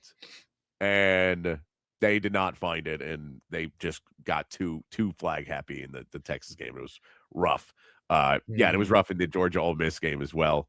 But Georgia's done that all year. Kirby Smart works the refs better than probably anybody, and he got a timeout for free. That's how well Kirby Smart works the refs. And I don't know why they haven't figured this out yet, that Kirby Smart is a liar to refs. He will lie to your face with a straight face. And I think a lot of coaches will, but I was clapping will go down in infamy of just like, how are you not like, how does no one mad about this? How did that just happen and go away? Yeah. He's a absolute snake oil salesman. Like he lies to your face, and I don't understand how he gets away with it. I almost lost it at those refs last night, man. I really did. I was so close to just I had my laptop over at my buddy's house just in case transfer portal news started to drop. I almost picked up my laptop and threw it right at his TV. Like that face mask was so egregious. Yeah. And then all the stuff that happened at the end of the game, like, give me a break. I've never been more sure that the referees were on the take or like had gambling, gambling implications in this game in some way, shape, or form. Like it was bad. No, it's always those games with like teams like Georgia where you're like, Kirby Smart has talked to these refs and told them, guys, you're smart guys. You know how much better we are than Ole Miss. So if we're losing, it's because they're cheating. you're like, dude, you can't do that. But you just know he works those refs, and I'm just because they get calls all the time. And it's just always been that way that they're able to get away with stuff. So I mean, he's a hell of a coach. I'm not trying to be down on him on that sense, but yeah, it does feel that they get a lot of those calls, and don't get calls on them because they're Georgia, so they got to be good enough to not have those calls, and it's crazy. I first of all, what they said on the broadcast last night is absolutely true. If Kirby Smart never wins another football game for the rest of his career, he's going to be in the College Football Hall of Fame. Yeah, he is that good. But hey, this is just me playing devil's advocate a little bit, but I think it is a conversation that we need to have. Does does Ole Miss own Georgia? Because we beat them last year. Yeah. 28-10 or something like that. We gave away the game in Athens this year. We should have won that game if we'd been able to put together a drive and get one stop in that fourth quarter. That game would have been Ole Miss's. And then we really outplayed them for the majority of the football game last night too. Just the drops and the fumble kind of kept Georgia in it, and then we dominated them in the second half. So I think it's a conversation. I'm just saying. I think the problem is I think Charlie Weiss Jr. has a good beat on Kirby Smart, and Golding has a good beat on Bobo. Well, yeah, but that's part of it. But so it probably won't be the same next year. But I'm just saying now, it kind of seems like Ole Miss is Georgia's daddy.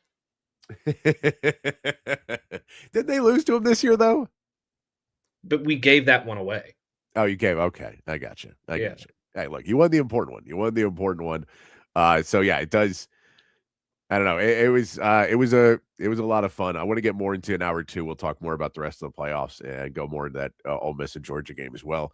But wrapping up, talking about Texas in this game, was there anybody in this game, Matt, that really offensively we were super excited about that for Texas that you're like, oh God, that guy's, I mean, clearly Christian Clark, but like, is there another player that maybe stood out that you were happy with? I mean, you think offensive line wise, you still had to love Trevor Gooseby. You still had to love some of those offensive line players.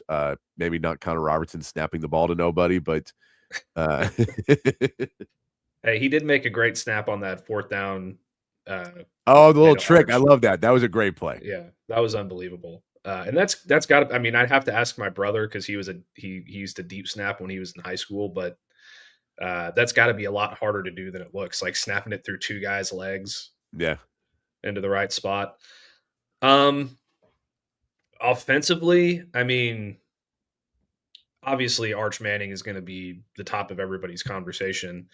Cemented himself as the Heisman Trophy frontrunner for next year, probably, despite what everybody else, or however else, how much everybody hates to see that. It's probably true.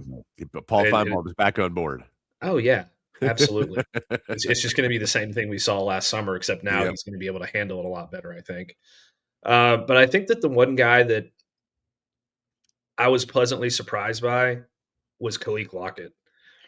He came in the second half after Emmett Mosley went down, and he made a really, really, really tough catch in a big moment that not a lot of true freshman wide receivers can make when they haven't been playing all year. Like, it's one thing if it's Jeremiah Smith or Ryan Williams and they've been playing a whole season and they just continue to wow you. But if you've gotten 0 playing time all year, and then it's a really tight game in a very meaningful game to everybody that was playing on the field. I think both teams really wanted to win it. To catch that ball contested and be able to high point it and hold on to it and get your feet down to take the lead in that moment, I think was really impressive. I think he's going to be really, really, really good one of these days. Really, really good. Yeah, no, I'm with you. All right, let me ask, because someone on the text line, Johnny Longhorn in the text line said it too, and CB said it here. Matt, your opinion, should that have been Texas ball touchback when Bryce Underwood went in the end zone and it was almost maybe a fumble, maybe not touchdown? That's where do you lean on that one? I'll go where I know what I believe in it, but I mean, if it was called on the field that it was a fumble into the end zone, I think it would have stood. That's how close it was, in my opinion. But without that being taken into account, I think it was a fumble. I think he started losing it just before he crossed the goal line, and that should have been a touchback. And I also don't think that the catch that the guy made in the corner of the end zone on the first touchdown they had was a touchdown either. Yeah, I would say out of both of those, I'm fine with him having one touchdown. It was, but 2 of them in a row, and you were just like, come on, guys, you can't spot of all of this, that everything is, no, his toe touches the millisecond before it is, but that, I basically, that was one, you were like, if they called it a touchdown on the field, it's staying a touchdown. It wasn't blatant enough in the way they've called it all year long. This is every time I hang out with friends and there's a catch fumble thing, and it's like, and I go, what do they call on the field? And they're like that. They're like, that's what it's going to be. Because there is no real rule for catches anymore. It's all kind of made up in whatever they want it to be. And that's the same thing in going to the end zone, which, by the way, also one of the dumbest rules in football, a rule that is way too over penalizing and should be gone, is that if you fumble it through the end zone, it's a touchback and the other team's ball. I don't like that rule. It's such a weird rule that if you fumble out at the 1 yard line, it's your ball on the 1 yard line. And if you fumble 1 yard further up, it's a turnover in the other way. And they're both just a ball rolling out of bounds. So I dislike how much more of a penalty that is for you in that. So I just don't like that rule already. I think it should be something where they're like, all right, you get it to 5 or the 10 or whatever, and you get the ball back. But yeah, I think you should keep the ball. And so it's just silly, but yeah, that one, I get why. I 100% understand why people are upset, because if you're looking at it as a Longhorn way, it's definitely a fumble. Trying to be impartial about it, I'm like, it's a bowl game. I'd probably let him have one of those, but if I had already called the other one a touchdown, I'm not calling both a touchdown. How many points did Michigan score? 27? 27 and 14. And now they could have scored. Now that the fumble would have been turned the ball over. The other one, they still could have scored. Wasn't that on third down, though? It could have been. I have to go back and look. I want to say that one was on third down. I could be wrong. Either way, to give up 27 points and 2 of those plays are that controversial, yes, and both result in touchdowns, I think is really impressive. I'm fine with the touchback rule. Like, if you fumble it out of the back of the end zone, I don't think you should be able to keep it. It's just like, it's complicated, because there's certain plays where it's like, okay, like that you shouldn't give the ball to the other team on that one. Like, if a guy drops the ball as he's going into the end zone, yes, and it ends up being a touchback or whatever, and the other team gets the ball, like, that's one thing. But if you're like going for the end zone and you like throw it out of the back of the end zone and you're getting contact, I don't know. It's because always the thought is, like, again, is if you go in and someone makes a last second diving fumble on you at the 45-yard line, the ball goes out of bounds, it's your ball. Like, it just doesn't, it seems weird that just because it's in the end zone, it's not still your ball if the other team doesn't recover it. Like, that's the only thing is, I think if the other team recovers it, sure, but that's part of the fumbles. You have to recover it or it stays with the team. Well, yeah, but if you get sacked in the end zone, it's a safety, and if you get sacked at the 50-yard line, you keep the ball. Yeah, No, I get that. I think that I don't know. I've always thought it's too damning of a play because it is a wild swing for something of like. And there's been questionable ones. Like this one would have been a very questionable. Like Michigan people would have been livid had it gone the other way, which I get. So they have the right. The same way we could be livid that we thought it was not a touchdown. I think both of them are valid takes because it is such a minute difference of when does he lose control and where is the ball actually. But look, if we're going by Vanderbilt refs, he was in by like 2 feet when he scored. If we remember the 2-point conversion, that was good. So he may have been in by 2 or 3 feet if we're talking about Vanderbilt refs. That play still is mind-boggling of how bad that call was. So we're just talking about bad plays.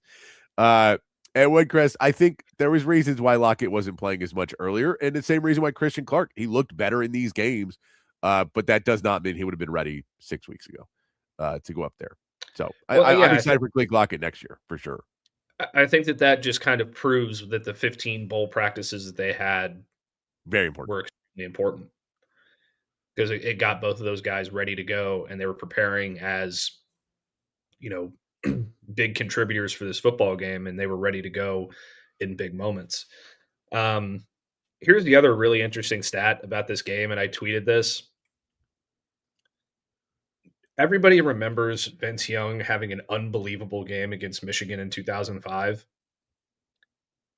Like, that was the Vince Young coming out party and what put him on top of the Heisman ballots, at the start of the following season and all of that stuff. Arch Manning outgained him by 100 yards in this one. Crazy. That's insane. That's one of the best. Like, people talk about that Vince Young performance as one of the best Rose Bowl performances of all time. And Arch outgained him by 104 yards. That 60-yard run, man. That 60-yard run. Just watching your quarterback pull away from DBs. Oh, it's so awesome. Like, hey, that's what I was talking to some friends about it, and they're like, "Why, guys, like, why do they radaring them?" And I'm like, because teams want to know their game speed. Because you can run a 40 in street clothes, and it's not quite the same thing as what can you do in the fourth quarter when you've been beat up all game and you're carrying a football and wearing full pads. How fast can you actually go there? And you go, oh, really, really fast. There you go, CB. They both had those 60-yard runs. Hey, I bet Vince did it with less steps, though. He probably did it with less steps. Thank God. But both Arch Manning and Vince Young have their coming out parties against Michigan. Yeah. The following season, they both play Ohio State. I'm just saying, it sets up really nicely. Let's do it. I love it. All right, man. Let's take our first break here. And we'll come back. We'll get into the playoffs. We've got to make some NFL picks as well. We both went 2-2 in our picks so far over the game, so we got a couple more picks to throw in there. We're going to pick I believe we're going to pick the two games that still matter, the division games that still matter. Games are in the line. Things are on the line, man. We'll talk some more about what's on the line in the NFL. Texas basketball plays their first SEC opener, first SEC game tomorrow. So lots to get into in hour two. And of course, keep talking to you. Keeping up. Both Matt and I are trying to do a show and keep an eye out for any news that could be dropping as we continue on in this show, because you want to be able to be abreast of what we're doing. So we're going to keep that going with you as we continue on here on Open Gym here on Texas Sports Unfiltered. At Sleep Cycle Center, we can treat your sleep apnea in various ways. My story starts 15 years ago with the loss of my father to undiagnosed, untreated sleep apnea. And this is a very preventable disease, and treatment options are various. Millions of people across America have sleep apnea, and they fail to realize the early warning signs. Fatigue, daytime sleepiness, and snoring are the most common signs. We'll find the best solution using advanced technology, oral and epigenetic appliances, or CPAP. We offer weight loss, oral surgery, and laser treatments. Schedule your appointment today and get your sleep evaluation.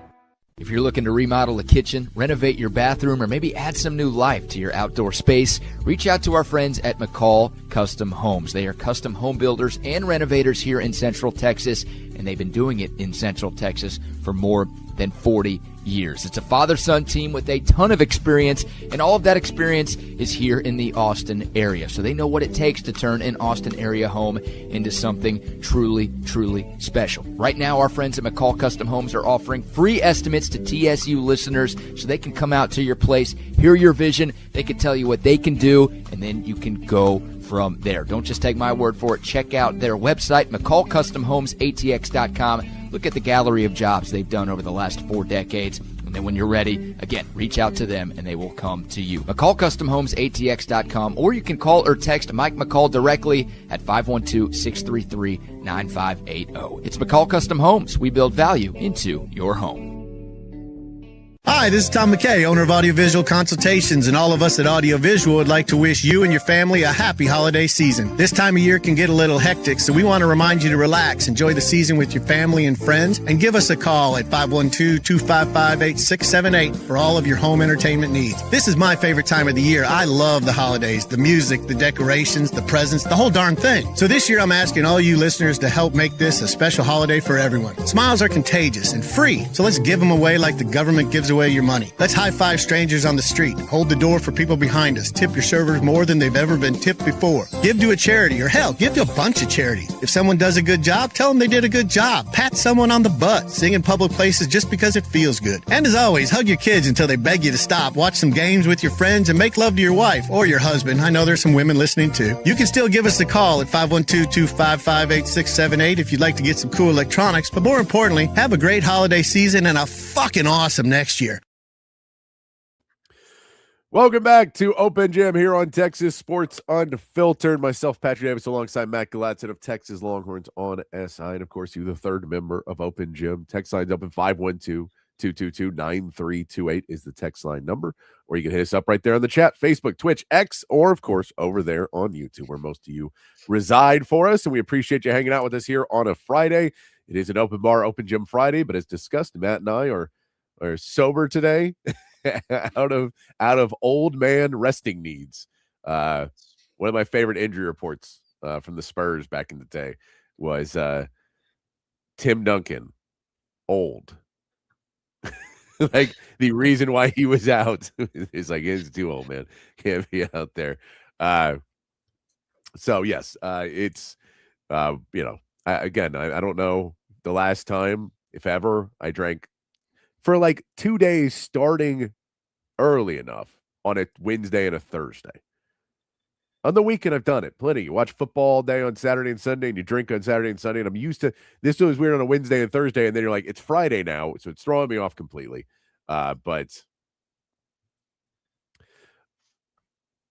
as we keep going, he has Wisner as his top number 3 tight end, or are you hitting it with CB? Do you mean injuries as a number 3 tight end?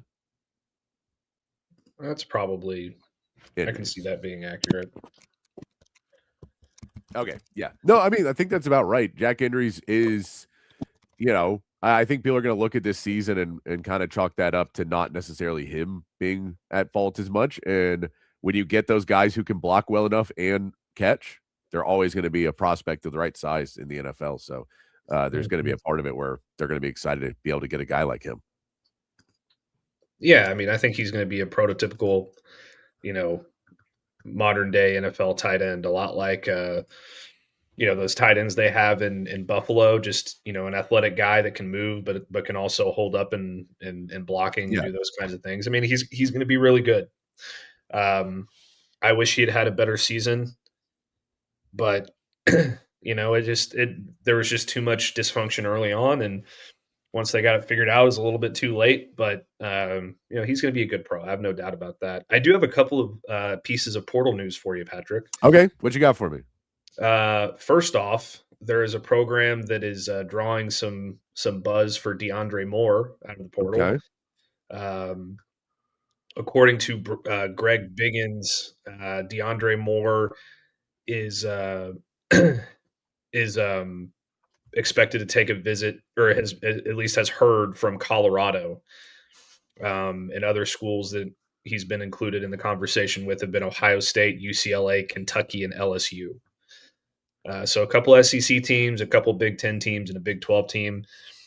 for him, it kind of depends on what I'm looking for. I'm not sure Ohio State is the destination for me if I'm looking to get number one targets. Yeah, because they got a guy named Jeremiah Smith that is going to be coming back next year. And they also have, a host of other receivers in there that are really, really good. So that's kind of interesting. And then on the Cam Coleman front, Steve Wiltfong has reported that Coleman is currently in Austin to visit the Longhorns, which we already knew, and that Texas's confidence is high that they can land him.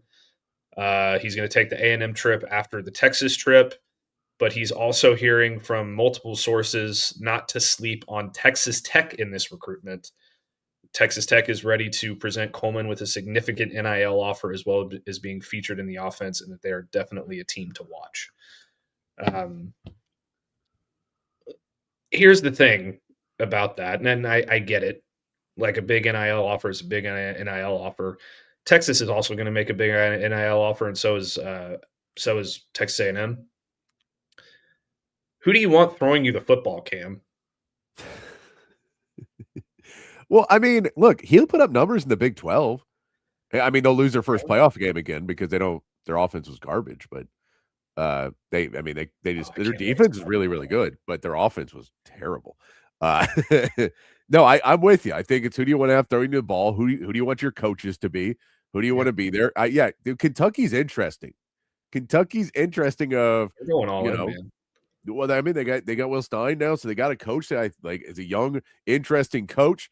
But you hear C.J. Baxter's name? You hear Sam Leavitt's name there as well? That he's in there. That they're offering, DeAndre. You're like they're throwing a lot of names out there of guys who maybe underperformed this season, and they're going to say we can turn these guys into elite players that they were supposed to be because we know they have the talent. But if they're kind of looking for a new start, Kentucky could be a wildly different looking team, especially offensively next season. After the kind of Mark Stoops, maybe not as exciting. It'll be interesting to see how much money they want to spend to go in and compete with that. But if they get Leavitt, it opens the door to get more guys that want to come play for them. Yeah, I wouldn't be surprised if you heard some of these other Texas names or other big school names that are in the portal or who are going to enter the portal, considering Kentucky, because it really seems like they're being aggressive. Will Stein is most definitely not Mark Stoops. We'll put it that way. It looks like he's going all in and trying to turn this thing around and make them a competitive team, which would only make the SEC better. Does Texas play Kentucky next year? I don't think they do. I don't know off the top of my head. I don't have the schedule in front of me. I can't remember. Yeah. I know they play Florida again. But it'll be interesting to see what if they can turn that program. I hope not, because I'd prefer to have a couple of easier teams in the SEC still. Let's not fix all of them, guys. Let's not fix Alabama's trending that way, aren't they? Oh, come on. Team won a playoff. Oklahoma's trending that way. We can say Oklahoma's going to trend that way. Yeah. It's very rare that when you hear our arch rival's quarterback is coming back, that Texas fans actually get excited about it. Yes. Hey, you're going to keep him? Good about that. All right, Matt, playoffs over the weekend. Miami beats Ohio State on Friday night by 10. They reverse covered the spread.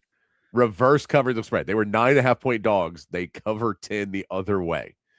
That defense is playing really good football. Mm-hmm. And Carson Beck has shown up for 2 games.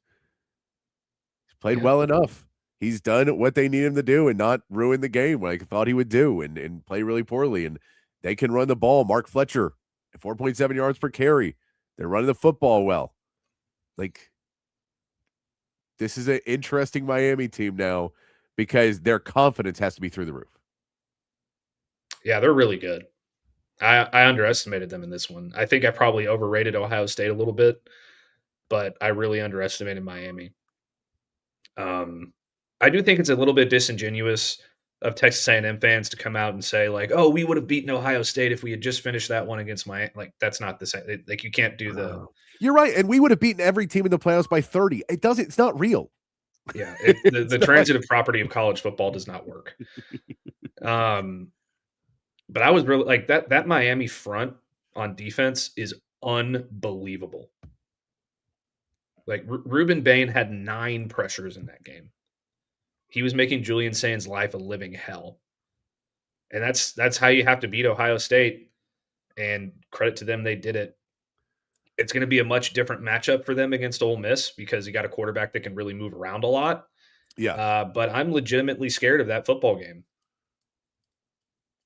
And I probably wouldn't have, like, if you had drawn up the perfect scenario for me in my head before the playoffs started, it's like somehow Miami squeaks past Texas A&M and Ohio State and Ole Miss beats Georgia. And then I'm like, oh yeah, then Ole Miss is guaranteed to make it to the national title game. But like, man, after watching that defense, I'm terrified of that football team. Yeah, I mean, they're coming after him. It's going to be a really good matchup. But yeah, I was not expecting at all for Ohio State to come out. But this again falls into bye weeks didn't necessarily help them out. The amount of time. Also, let's make fun of Matt Patricia again. That maybe there's a lot of really good coaches and really good players, but the game plan itself wasn't what it needed to be. Didn't have his guys ready to go. And it ends up with Ohio State and now no repeat winner. Ohio State not going to repeat. You have to go figure out some of those things. You could have talked about possibly the difference of Brian Hartline maybe not being able to be fully invested. And, you know, some of these coaches, when they have 2 jobs, and I get Ole Miss has 2 jobs right now, too. A lot of these guys are 2 jobs, and Lane Kiffin's graciously allowing. I feel like if they make it to a national championship, Lane Kiffin's going to be like, guys, you can't coach there. I need you at LSU. It feels like a Lane Kiffin move out of spite. But that one was a big surprise, and he went like, okay, let's set it up for what we think is going to happen tomorrow. Then we get Oregon and Texas Tech in the morning. And this one was the only one where the lower ranked team felt like they had a chance to win this one. The other ones, it kind of all felt like, no, the top ranked team, these are the best teams in the country. Georgia, Indiana, and Ohio State felt like the 3 of the best teams in the country. So you thought they're pretty they're going to win. Oregon and Texas Tech, neither one of those teams feels like one of the 3 best teams in the country, but they are now, Oregon is in the Final Four, and Texas Tech offense, no bueno in this game, man. All the money they spent to fix that defense, and what did it get them? 0 playoff points. So Cody Campbell wants to spend all the money again, and he can. It's his little project. He can do that.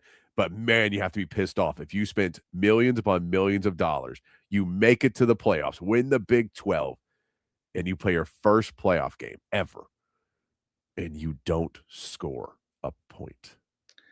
Here's an interesting stat for you, Patrick.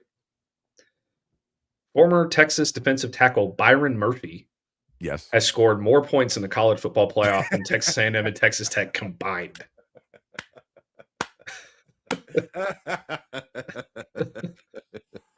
I like that. I like that stat. It's a good one.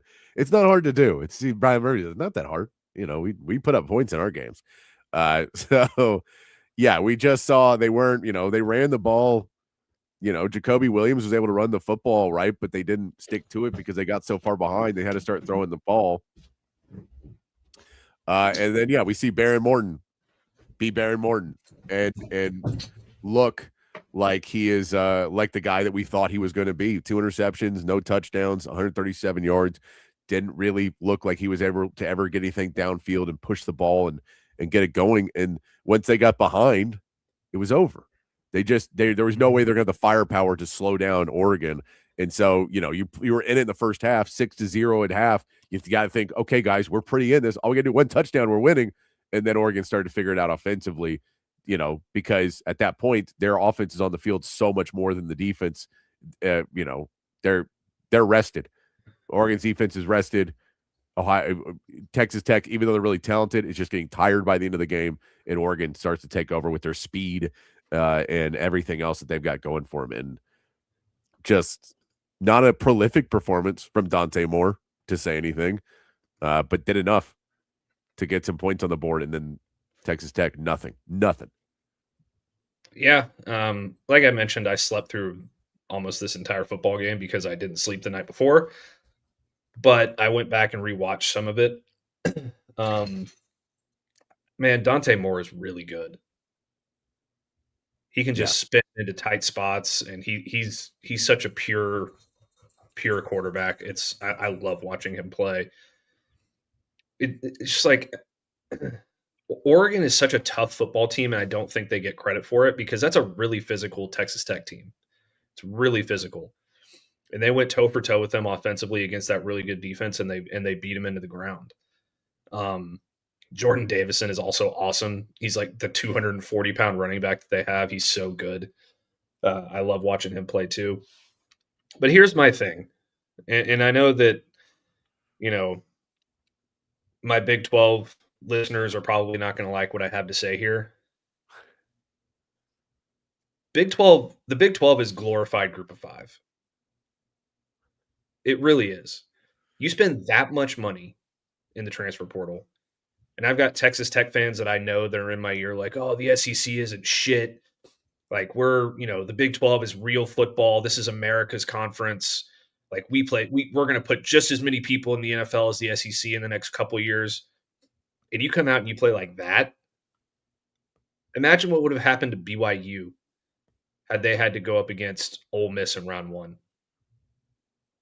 instead of James Madison or Tulane or one of those other ones. Like, think about that. Yeah. It's disgusting football. It's bad football. So why would you want to go play in that conference when the best team that has come out of the Big 12 since Texas and Oklahoma left into the playoff gets absolutely dog walked by an Oregon team that is very flawed? Yeah, definitely not. And I mean, we're saying the third best team in the Big Ten. Like, yeah. Yeah, no, it is. It was a very eye-opening thing. And that's, as we see clearly, the reports are right now that Cody Campbell, because whenever we hear Texas Tech is going to spend a lot of money, you immediately go to him, right? You immediately go, this is the guy who's been very vocal that he is trying to basically ruin college sports to make it so that they're better again in his image, right? But his idea is, I will pay for everything to come to my school, and then when we win 5 straight national titles, they'll have to change the rules because I'm going to ruin the game. And how did that work out for him this year? It did not. So he ruined the Big 12. Cool. It's not exactly the same empowering thing. And they still lost to Arizona State. They still weren't even undefeated. So that, sure, he's going to say now we want to fix it. But the problem is you still have to refix that defense again. You got to go spend all that money again to make that defense as good as it's going to be. Or else, what are you going to do?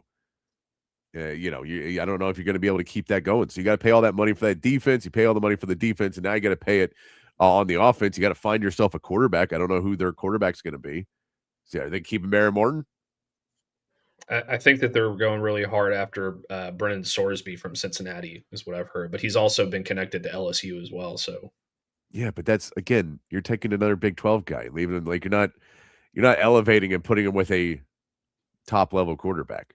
Which, I mean, you never know. Trinidad Chambliss is coming out, and he's a beast this year, so you never know. But it feels like a guy that you're getting that was pretty good at Cincinnati. If you give him Cam Coleman, he'll be better. any quarterback's going to be better with Cam Coleman. It's pretty easy to say to that. So, we see by that. The way, right. I just want to say this. People have had issues with Texas receivers dropping passes this year. Obviously, it's been a big point of contention. Cam Coleman had 3 drops this season, and they were in the first 4 games. He didn't drop a single pass after that the rest of the season. So if you don't want a receiver that's going to drop balls, there you go. He's your guy. Let's look at that Alabama game then, Matt. It's Alabama versus Indiana. I guess I should say Indiana game after that whooping. This one was starting out a little bit slow. Alabama felt like, they weren't able to get going against the Indiana offense or Indiana defense. And then all of a sudden, the floodgates open up. You look at it, and there was a play in the game on a 4th down and 1. Kalen DeBoer, like his own 30, decides to go for it early in the game. And Indiana scores their first points off of that. And from that point on, or maybe there was their second touchdown, but it was like they needed points. They wanted to go. They felt they could pick up the yard. This is a team who has been able to run all season, yet they still run the football there.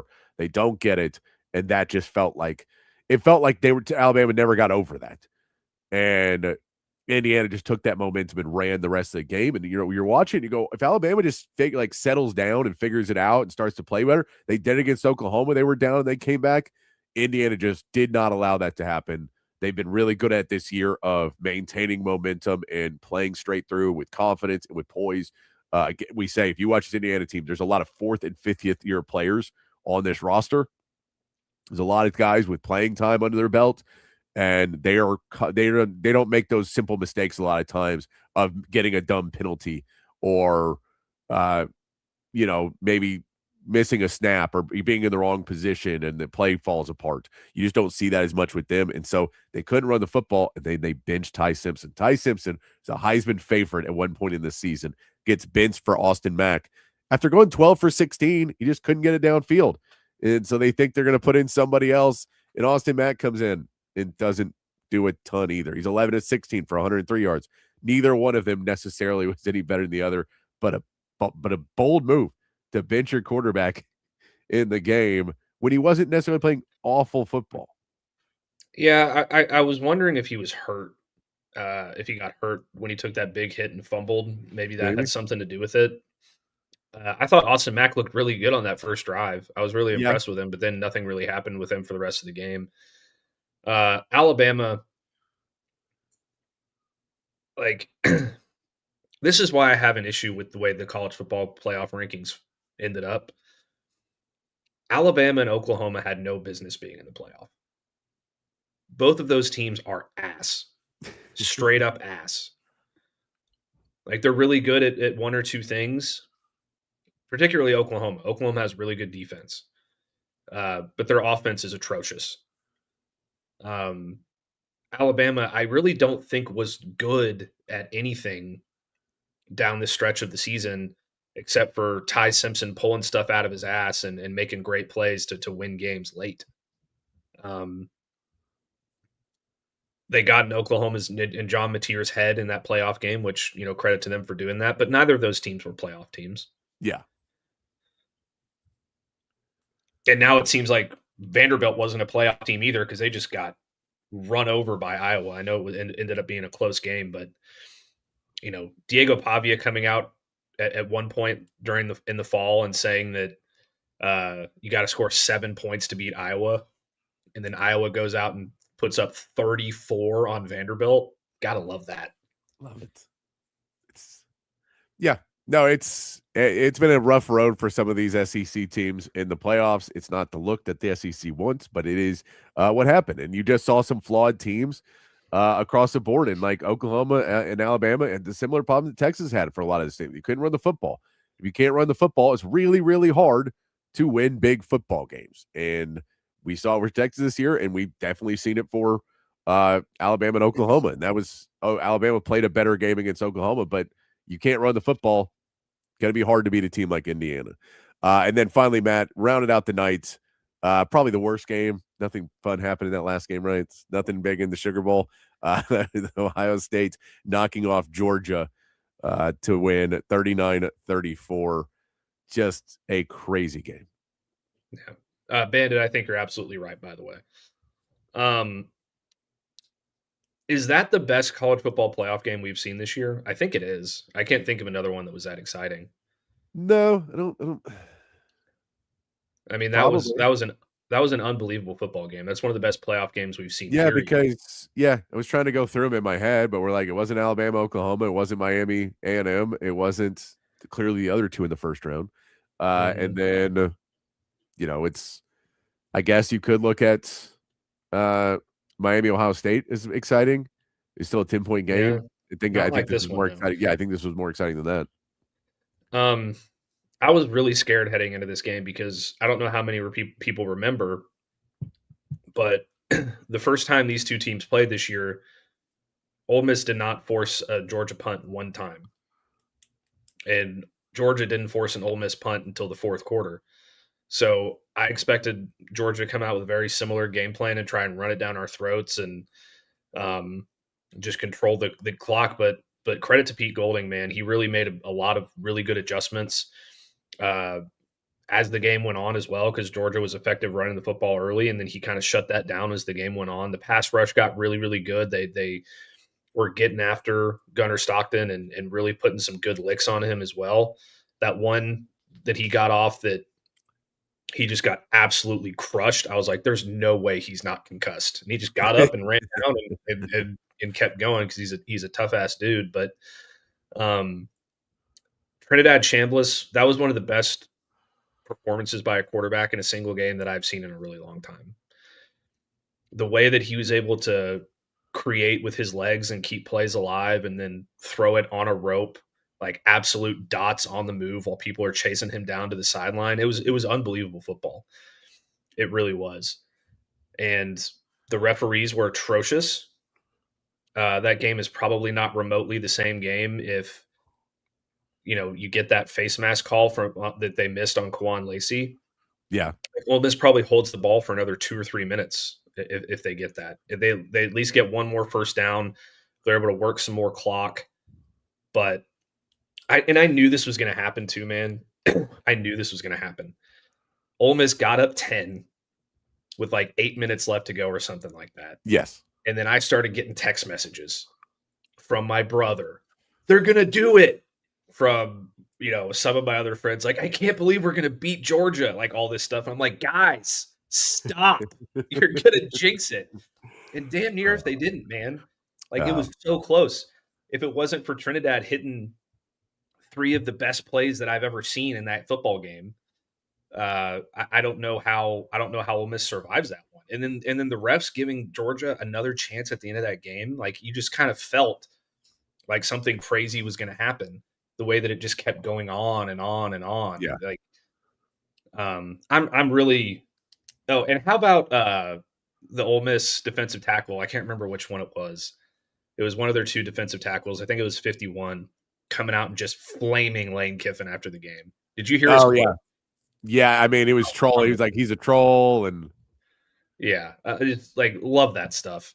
But I'm really proud of that team, man. They battled. They were tired. They were beat up. And they somehow found a way to do it, man.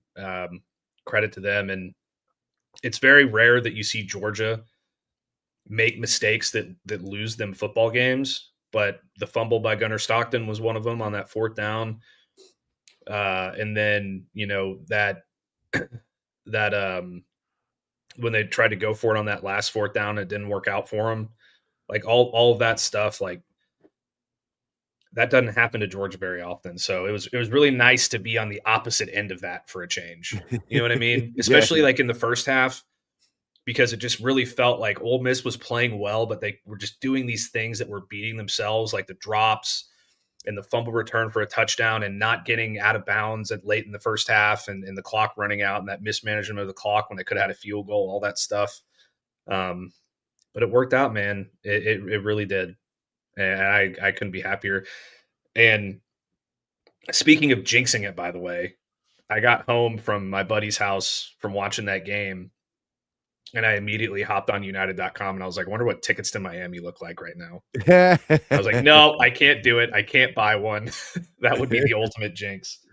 Oh, man. By the way, did you notice who did not text you until the game was over? This guy. My friend this guy knows to not jinx it. Yes, I really appreciated that, actually, because I got so many texts after they went up 10 that I was like, all of these people are going to ruin my dreams. Oh, my God. No, dude, you never send that text. I've yelled at so many people for that. And there's one of like, I have a buddy who we know about it. And so when we have like a team that we're rooting for different teams in a game, we will always text each other congratulations, like starting really early in the game. Just be like, congrats for the win. And they're like, no, you congratulations. Just trying to do it. So the jinx is very real. I did wait absolutely until we were done, and then be like, all right, now I can text him because and by the end, if I didn't text you 10 minutes before it was over, then you weren't going to text the last couple minutes. But I waited until even the 1 second was off the clock because you're like, one more second. I don't text him yet because something crazy is going to happen. So, dude, like there's been so many moments in my Ole Miss fandom that have broken my heart. Like the 4th and 23 or whatever against Arkansas, where we had him stopped and then the tight end just like threw it backwards over his head, and then Alex Collins was able to pick it up and advance it for a first down. And then Arkansas ended up winning the game in overtime. And then we lost our bid to Atlanta. And then like the other one, like Laquan Treadwell getting his ankle broken going into the end zone against Auburn. And, then there's the Elijah Moore peeing on the goalpost or on the end zone or whatever against Mississippi State. And then we missed the extra point. Here's something that I'm not going to explain, but is actually because it would take too long, but is actually very interesting to think about. That penalty by Elijah Moore against Mississippi State, where he lifted his leg and peed in the end zone, is the genesis of Ole Miss making it to the college football playoff semifinal. Okay, so it's a pathway to it happening. Yeah, I'll give you the Cliffs notes. Okay, yeah. So Elijah Moore does that. It results in Matt Luke getting fired by Ole Miss. Then Ole Miss hires Lane Kiffin, and then we go on this run, and now we're here. And it's wouldn't have happened without all that, because they wanted to keep Matt Luke before that happened. That's true. Yeah, no, it's always those crazy what ifs in sports that you always go back and look at. And look, I think Georgia did well. I mean, Georgia always does well. They played well. They got better throughout the season. They're a really well-coached team. That's why we poached one of their coaches, is that they're a team that consistently gets better throughout the season. And they got better, and Gunnar Stockton is a hell of a quarterback. We know that. What's up? I have some breaking news for Texas fans. Okay. Breaking on Open Gym, everyone. All right. Texas is targeting Georgia Tech defensive coordinator Blake Gideon for a high-ranking defensive role, sources tell CBS Sports. This is a report from Matt Zenitz. Okay, so Blake Gideon could be coming back to the 40 acres. It appears that is the case. I've had this story in the can for about a week, so I am ready for that one to become official. Yeah, with Will Muschamp coming back, it changes things up a little bit of where you can put him in the rankings of things. But he was part of that big secondary turnaround that they had a few years ago. So good to see that with that'll be a good piece for Texas if they're able to get him. Matt, why don't we talk a little in NFL as well, because we're running out of time here on a Friday. We didn't get to a couple shows, so we got a lot to shove in here. But we got Texas basketball too. We're going to talk a little bit about that. It's not a ton to talk about with this because we haven't seen them play the SEC yet. So I'm curious to see what we get out of that. But there are still some important games that are happening this weekend. Two really big ones. So why don't we talk about those, and we'll make our picks on these two games, Matt. So these will round out our 6 picks for this week, because we already did. We had to do on Tuesday the games over New Year's, of course. But there's 2 games that are division deciding games. Yep. Which is the Panthers and the Bucks, and the Steelers and the Ravens. I've not. I'll look here in a minute, Joe. Have you seen the line? Are you telling me this because you've already seen the line? I haven't looked for it yet. But the Panthers and the Bucks, Matt, this is a big game of 8-8 Panthers and a 7-9 Buccaneers. The Buccaneers need to win this game and have the Falcons lose to win the division. The Falcons win, it doesn't matter either way, but the Falcons play on Sunday. This game is on Saturday at 3:30, so it is a little bit different of a time for what they're going to get done there. So with the Panthers and Bucks, they have to go ahead and make their move. The Falcons are playing on Sunday. They go and play the Saints, who have been playing better football. They're 6-10. This is not a terrible Saints team. And the Falcons seem to be like really good against some good teams. Like they played great against the Rams, and then they'll probably just crap the bed against against a Saints team the next week. There's a line. It's Tampa Bay's favored by 3. It is in Tampa Bay, Matt. What do you like in this game? Sorry, what was the spread on that one? 3. Tampa Bay favored by 3.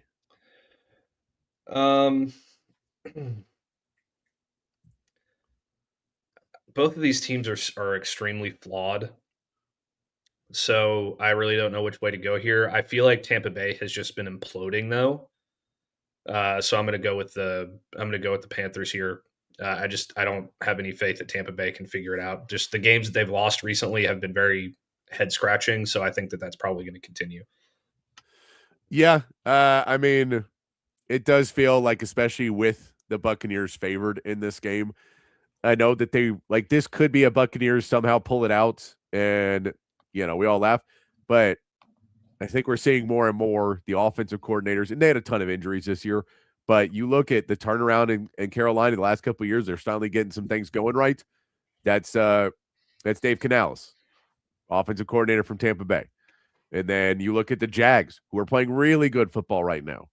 So Liam Cohen, offensive coordinator from Tampa Bay. They've had some good offensive coordinators the last couple of years. Maybe that's starting to pay, get on it, that Baker Mayfield is constantly having to change up what he's doing. The injuries across the board, Bucky Irving doesn't look the same way without Liam Cohen there, without Dave Canales, who are both really good guys at getting backs involved. So, yeah, I'm going to go with the Panthers as well on this one, and think that they find a way to knock out the Bucs and win their division, and the Panthers make it back to the playoffs with a win in this game. And then on Sunday Night Football, there's no Monday Night Football this week, so Sunday Night Football, last game of the weekend, last game of the season, regular season, I should say. The 8-8 Ravens take on the 9-7 Steelers. Winner of this game goes on to play in the playoffs. They win the division. They make the playoffs. Loser goes home for both of these teams. Baltimore favored by 4.5, Matt. 4.5 is what Baltimore is favored by. They're in Pittsburgh. TJ Watt says he's feeling fine after that scary moment where he had the pierced lung or whatever it was. And so he was in the hospital, and now he's back, and they say he's feeling fine, and he's ready to, he wants to go out and play in this game. Aaron Rodgers, but you still have DK Metcalf suspended for the incident with the fan.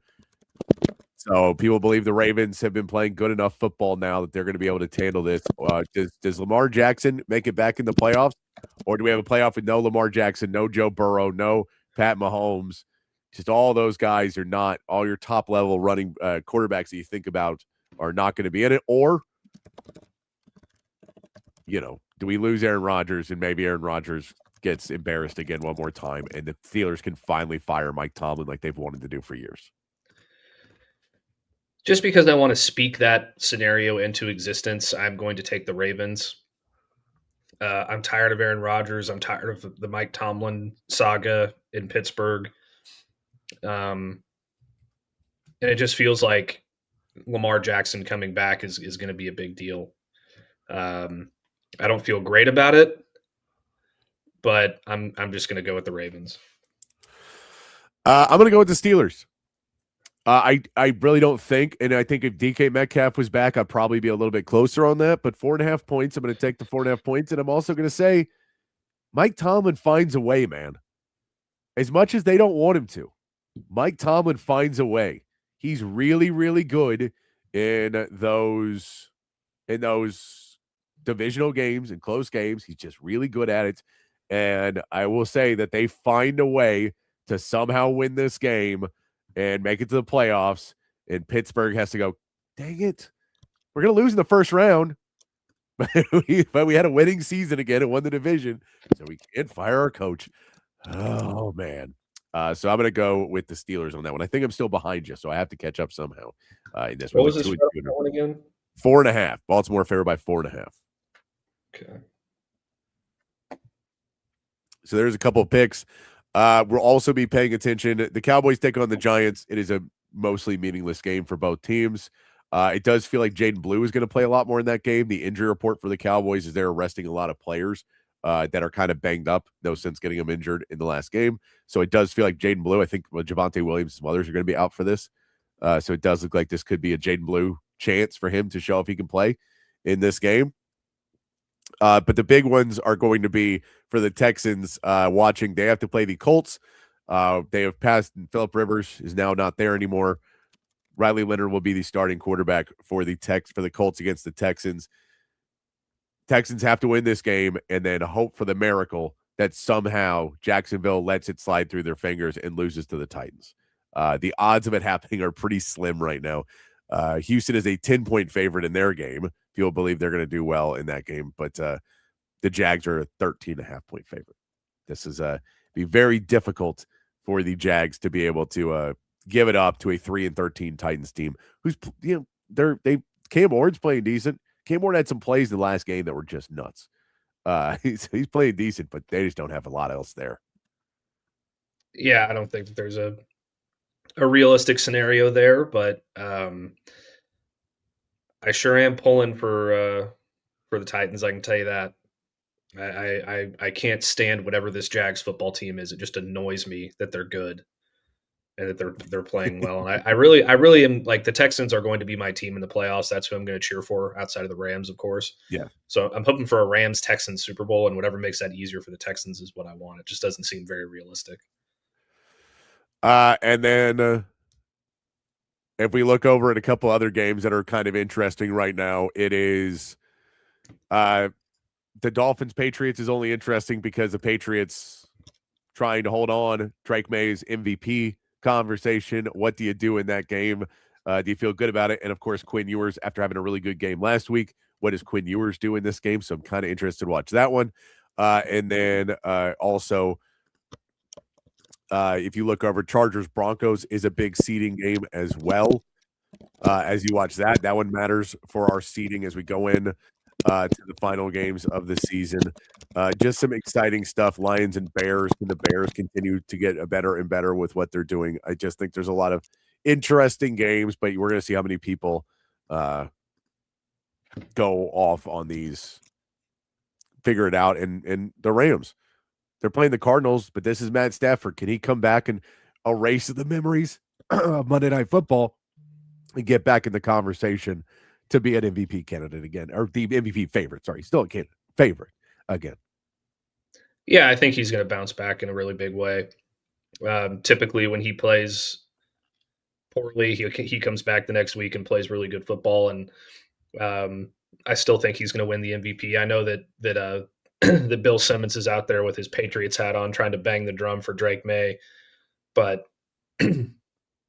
for me, it's just, you're going to give it to the elder statesman who's probably playing his last year of football. And I feel really good about that one if I'm a Rams fan, which I am. Yeah. No. So we will see what all happens there on Saturday. And yes, the Blake Gideon news is good news for Texas fans. It did feel like that was a big possibility. We heard the rumors of that. As Matt said, he had an article ready to go for the Blake Gideon. Just published it, actually. There you go. That Blake, this has been discussed. We've been hoping for it. And then you reported it there just a few minutes ago that Blake Gideon looks like he's coming back to Texas now. And you're seeing the different reports of they're talking to him. And then they say he is coming and he is returning. That'll be the question, CB. The question will be, what else are they giving him up? Is he coming in now? He's working with Muschamp, which I think is he has a lot more respect for. And that's not to say he didn't have respect for PK, but there's just a different relationship there with Muschamp. So we'll see where they put him there. And with Kenyatta Hudson departing today as well, there's another position open as well that he could bring somebody else in. But Blake Gideon is definitely a fun hire to bring back to Texas. I'm excited for it. It's good for Texas. I mean, they're doing a lot of things, and it's like this question. When you have these wholesale changes that Texas has, there's that little part of anxiousness until we get the entire story told. Because right now we're half of the story told, and the end of it could be really bad or really good. If we get a report tomorrow, Cam Coleman is coming, and then Jaden Baugh enters the portal and he's coming, and then piece after piece we start getting all these reports. All of a sudden, the rest of the story looks a lot nicer. Yeah, this has been something I think that has been in the works for a long time. I believe on this show we were talking about it a couple of weeks ago. Almost as soon as they fired Dwayne Aquina, it seemed like this was a move that they were looking at him and potentially, I guess I can say the name now, the Georgia safeties coach Tavares Robinson was also a candidate for this job, I believe, but they end up going with Gideon. And I think it's an incredible hire. I really do. That's not me being a homer or anything like that. I mean, this guy's track record speaks for itself. when he was at Texas. I mean, the recruiting he was able to do was unbelievable. When he was here, Texas had a Thorpe Award winner and Jahdae Barron. His recruiting was elite. He brought guys like Jonah Williams and Jordan Johnson-Rebel, Warren Roberson, Xavier Filsaime, Cade Phillips, Zealous Hicks, all into this program. And those are all guys who are going to be playing really high-level roles for him next year. I'm not sure what the exact title is going to be as of yet. I don't know if it's co-DC and safeties coach or passing game coordinator and safeties or whatever the case may be, but he's going to do a tremendous job. Texas was one of the top pass defenses in the country when he was here in 24.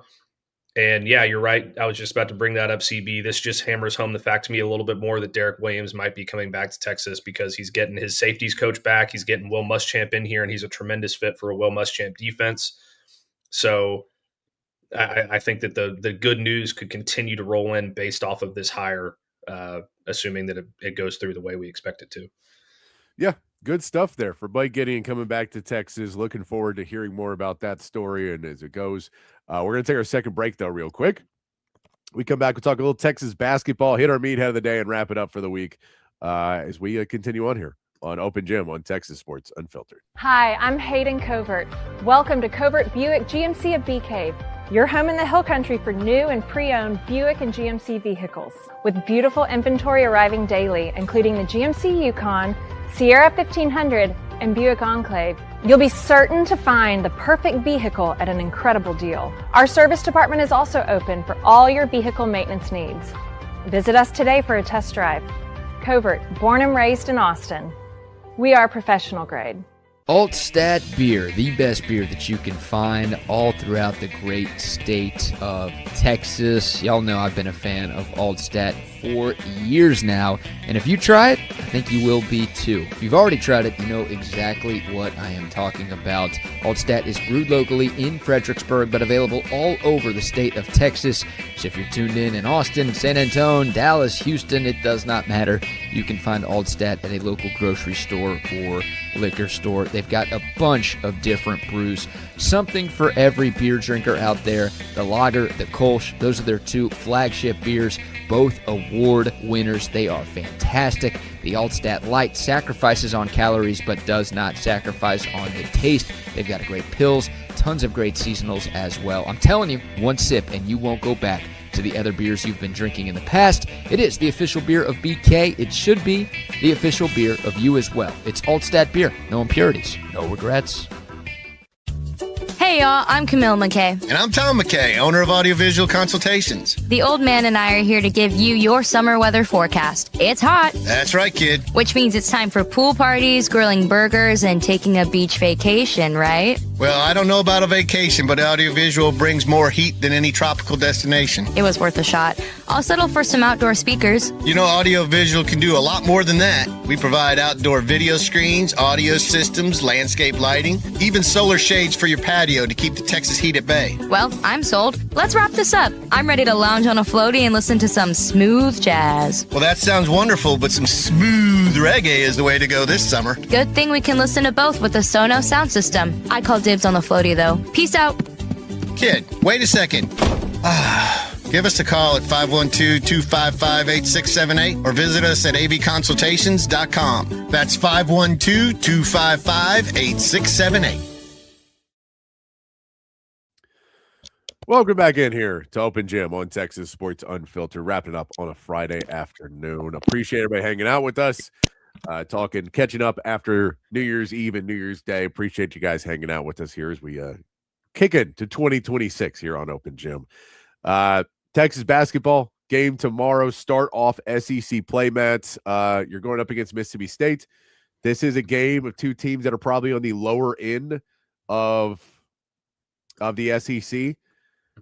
I believe they're like in the 80s in Ken Palm, 70s or 80s in Ken Palm. Texas is in the low 40s on Ken Palm. So those are the, you're looking at Texas probably being maybe a little bit of a favorite in this game. They've got a couple guards who can score points, shoot the ball pretty well in Josh Hubbard and Jaden Epps. Luckily for Texas, these are not big guys. So they just got to be able to stay in front of them, try and put them in there. And if they can stop the 3-point line, which they have not been great at this season, if they can stop some threes and go out there and actually play defense, they have a decent shot in this game. But again, you have to have effort. Hopefully, over the break, Sean Miller has told them you probably should not be playing college basketball at this level if you don't want to try. So hopefully he's told them that. But hopefully they have not been playing well defensively, putting in the effort defensively. They get tired easily. You got to have a better performance than that. So hopefully they'll get that done this weekend. But this is a test of, all right, where are we sitting in the SEC? Do we feel a little bit better that maybe this is a team that's a bottom half team of the SEC, which is a really good conference, so that's not terrible, or are you a bottom quarter team, which is pretty bad? So you want to be a bottom half team, and then maybe you could get better by the end of the season and work your way into that top half. But my expectations are not super high just because I don't think they have necessarily the talent on this roster to get it done. But Tremar Marks playing a little bit better. If Dalen Swain figures it out, they'll be playing better. And we'll see Modest Voikatitis. They have their own 7-footer in Quincy Ballard. So those two guys is going to be an interesting matchup to watch as well on Saturday at the Moody Center. There is no line, so I don't know what injury yet. Yeah, Joe, there's no line. I don't know if there's an injury that they're looking out for. We don't get injury reports the same way, so I don't know if that's what they're kind of waiting on, is to see if a player is going to be out. I don't have the intel on that. We've not gotten too far into basketball as we've been doing football. So as I get closer into that and start reaching out to those people. But that is the piece that you can look for in the Texas-Mississippi State game. But yeah, no line as of yet anywhere to be found. So you can go back and forth. If they let Mississippi shoot threes, Mississippi State shoot threes all game, they're probably going to shoot 35-40%. And it's going to make it harder because once you start letting teams score 80 points on you, it's not a prolific offense that Mississippi State has. If you let them become one because you're not playing good defense, you're going to lose a lot of games. Yeah, I mean, you hope that Sean Miller got this thing figured out over the break. Gives you some time to sit back and reflect and kind of make some more adjustments, maybe do some hard thinking about the lineups and combinations you're putting out there on the floor and ways to invigorate your team into playing a little bit harder. But I'm with you. I'm looking forward to that matchup of those two 7-footers down low. I think that's going to be a lot of fun, and we'll see. I still hold out hope that this is going to be a bottom half SEC team instead of a bottom quarter team. Maybe that's just me being the eternal optimist, but I like some of the pieces they have on the roster. They just need to make it flow a little bit better and get guys to put in a little bit more effort. And I think that they can beat some teams. We'll just have to see how it goes.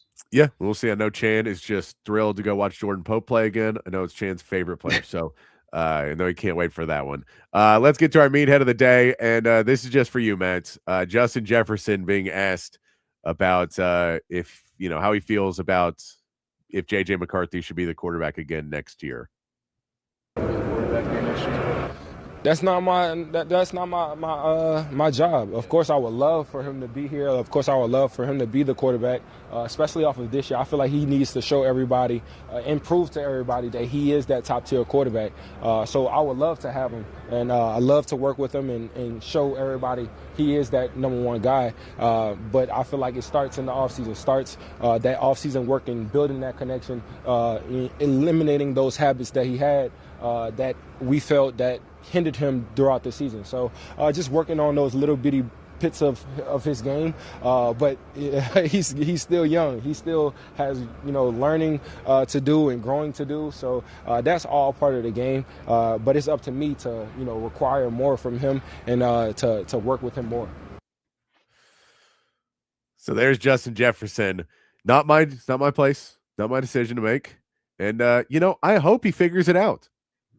I hope he doesn't suck so bad next year because I like the guy, but it's going to take him working a little bit harder for him to be able to be our quarterback next season. Yeah, that's a real roundabout way for him to say, man, he sucked this year. He needs to get better. Some of the things that we decided he was not doing right. Yeah, look, Justin Jefferson is part right. He does have to have a bunch of things to work on and get better, but I don't think he's going to be able to do it because he's not very good.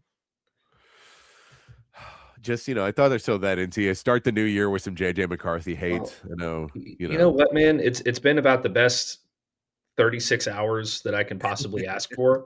So one more little cherry on top certainly won't hurt. Appreciate everybody hanging out with us. Thank you, Joe. Thank you, Chan. Thank you, Longhorn Lubbock. Everybody, CB, everybody hung out with us here. And everybody hung out with us in 2025. And we're hoping to hang out with us here in 2026. We'll be back on Monday and getting back to our normal schedule. I don't think we're going to be taking weekdays off in the middle of the week anymore. So looking forward to getting to 2026 with you guys here on Open Gym and getting into off season. And I'm sure on Monday we will have lots to talk about, Matt. There will be a lot of things happening this weekend. So we will get into all that. We hope you join us on Monday. But until then, be kind, be safe, keep your underwear clean. We'll see you right back here Monday for more from Open.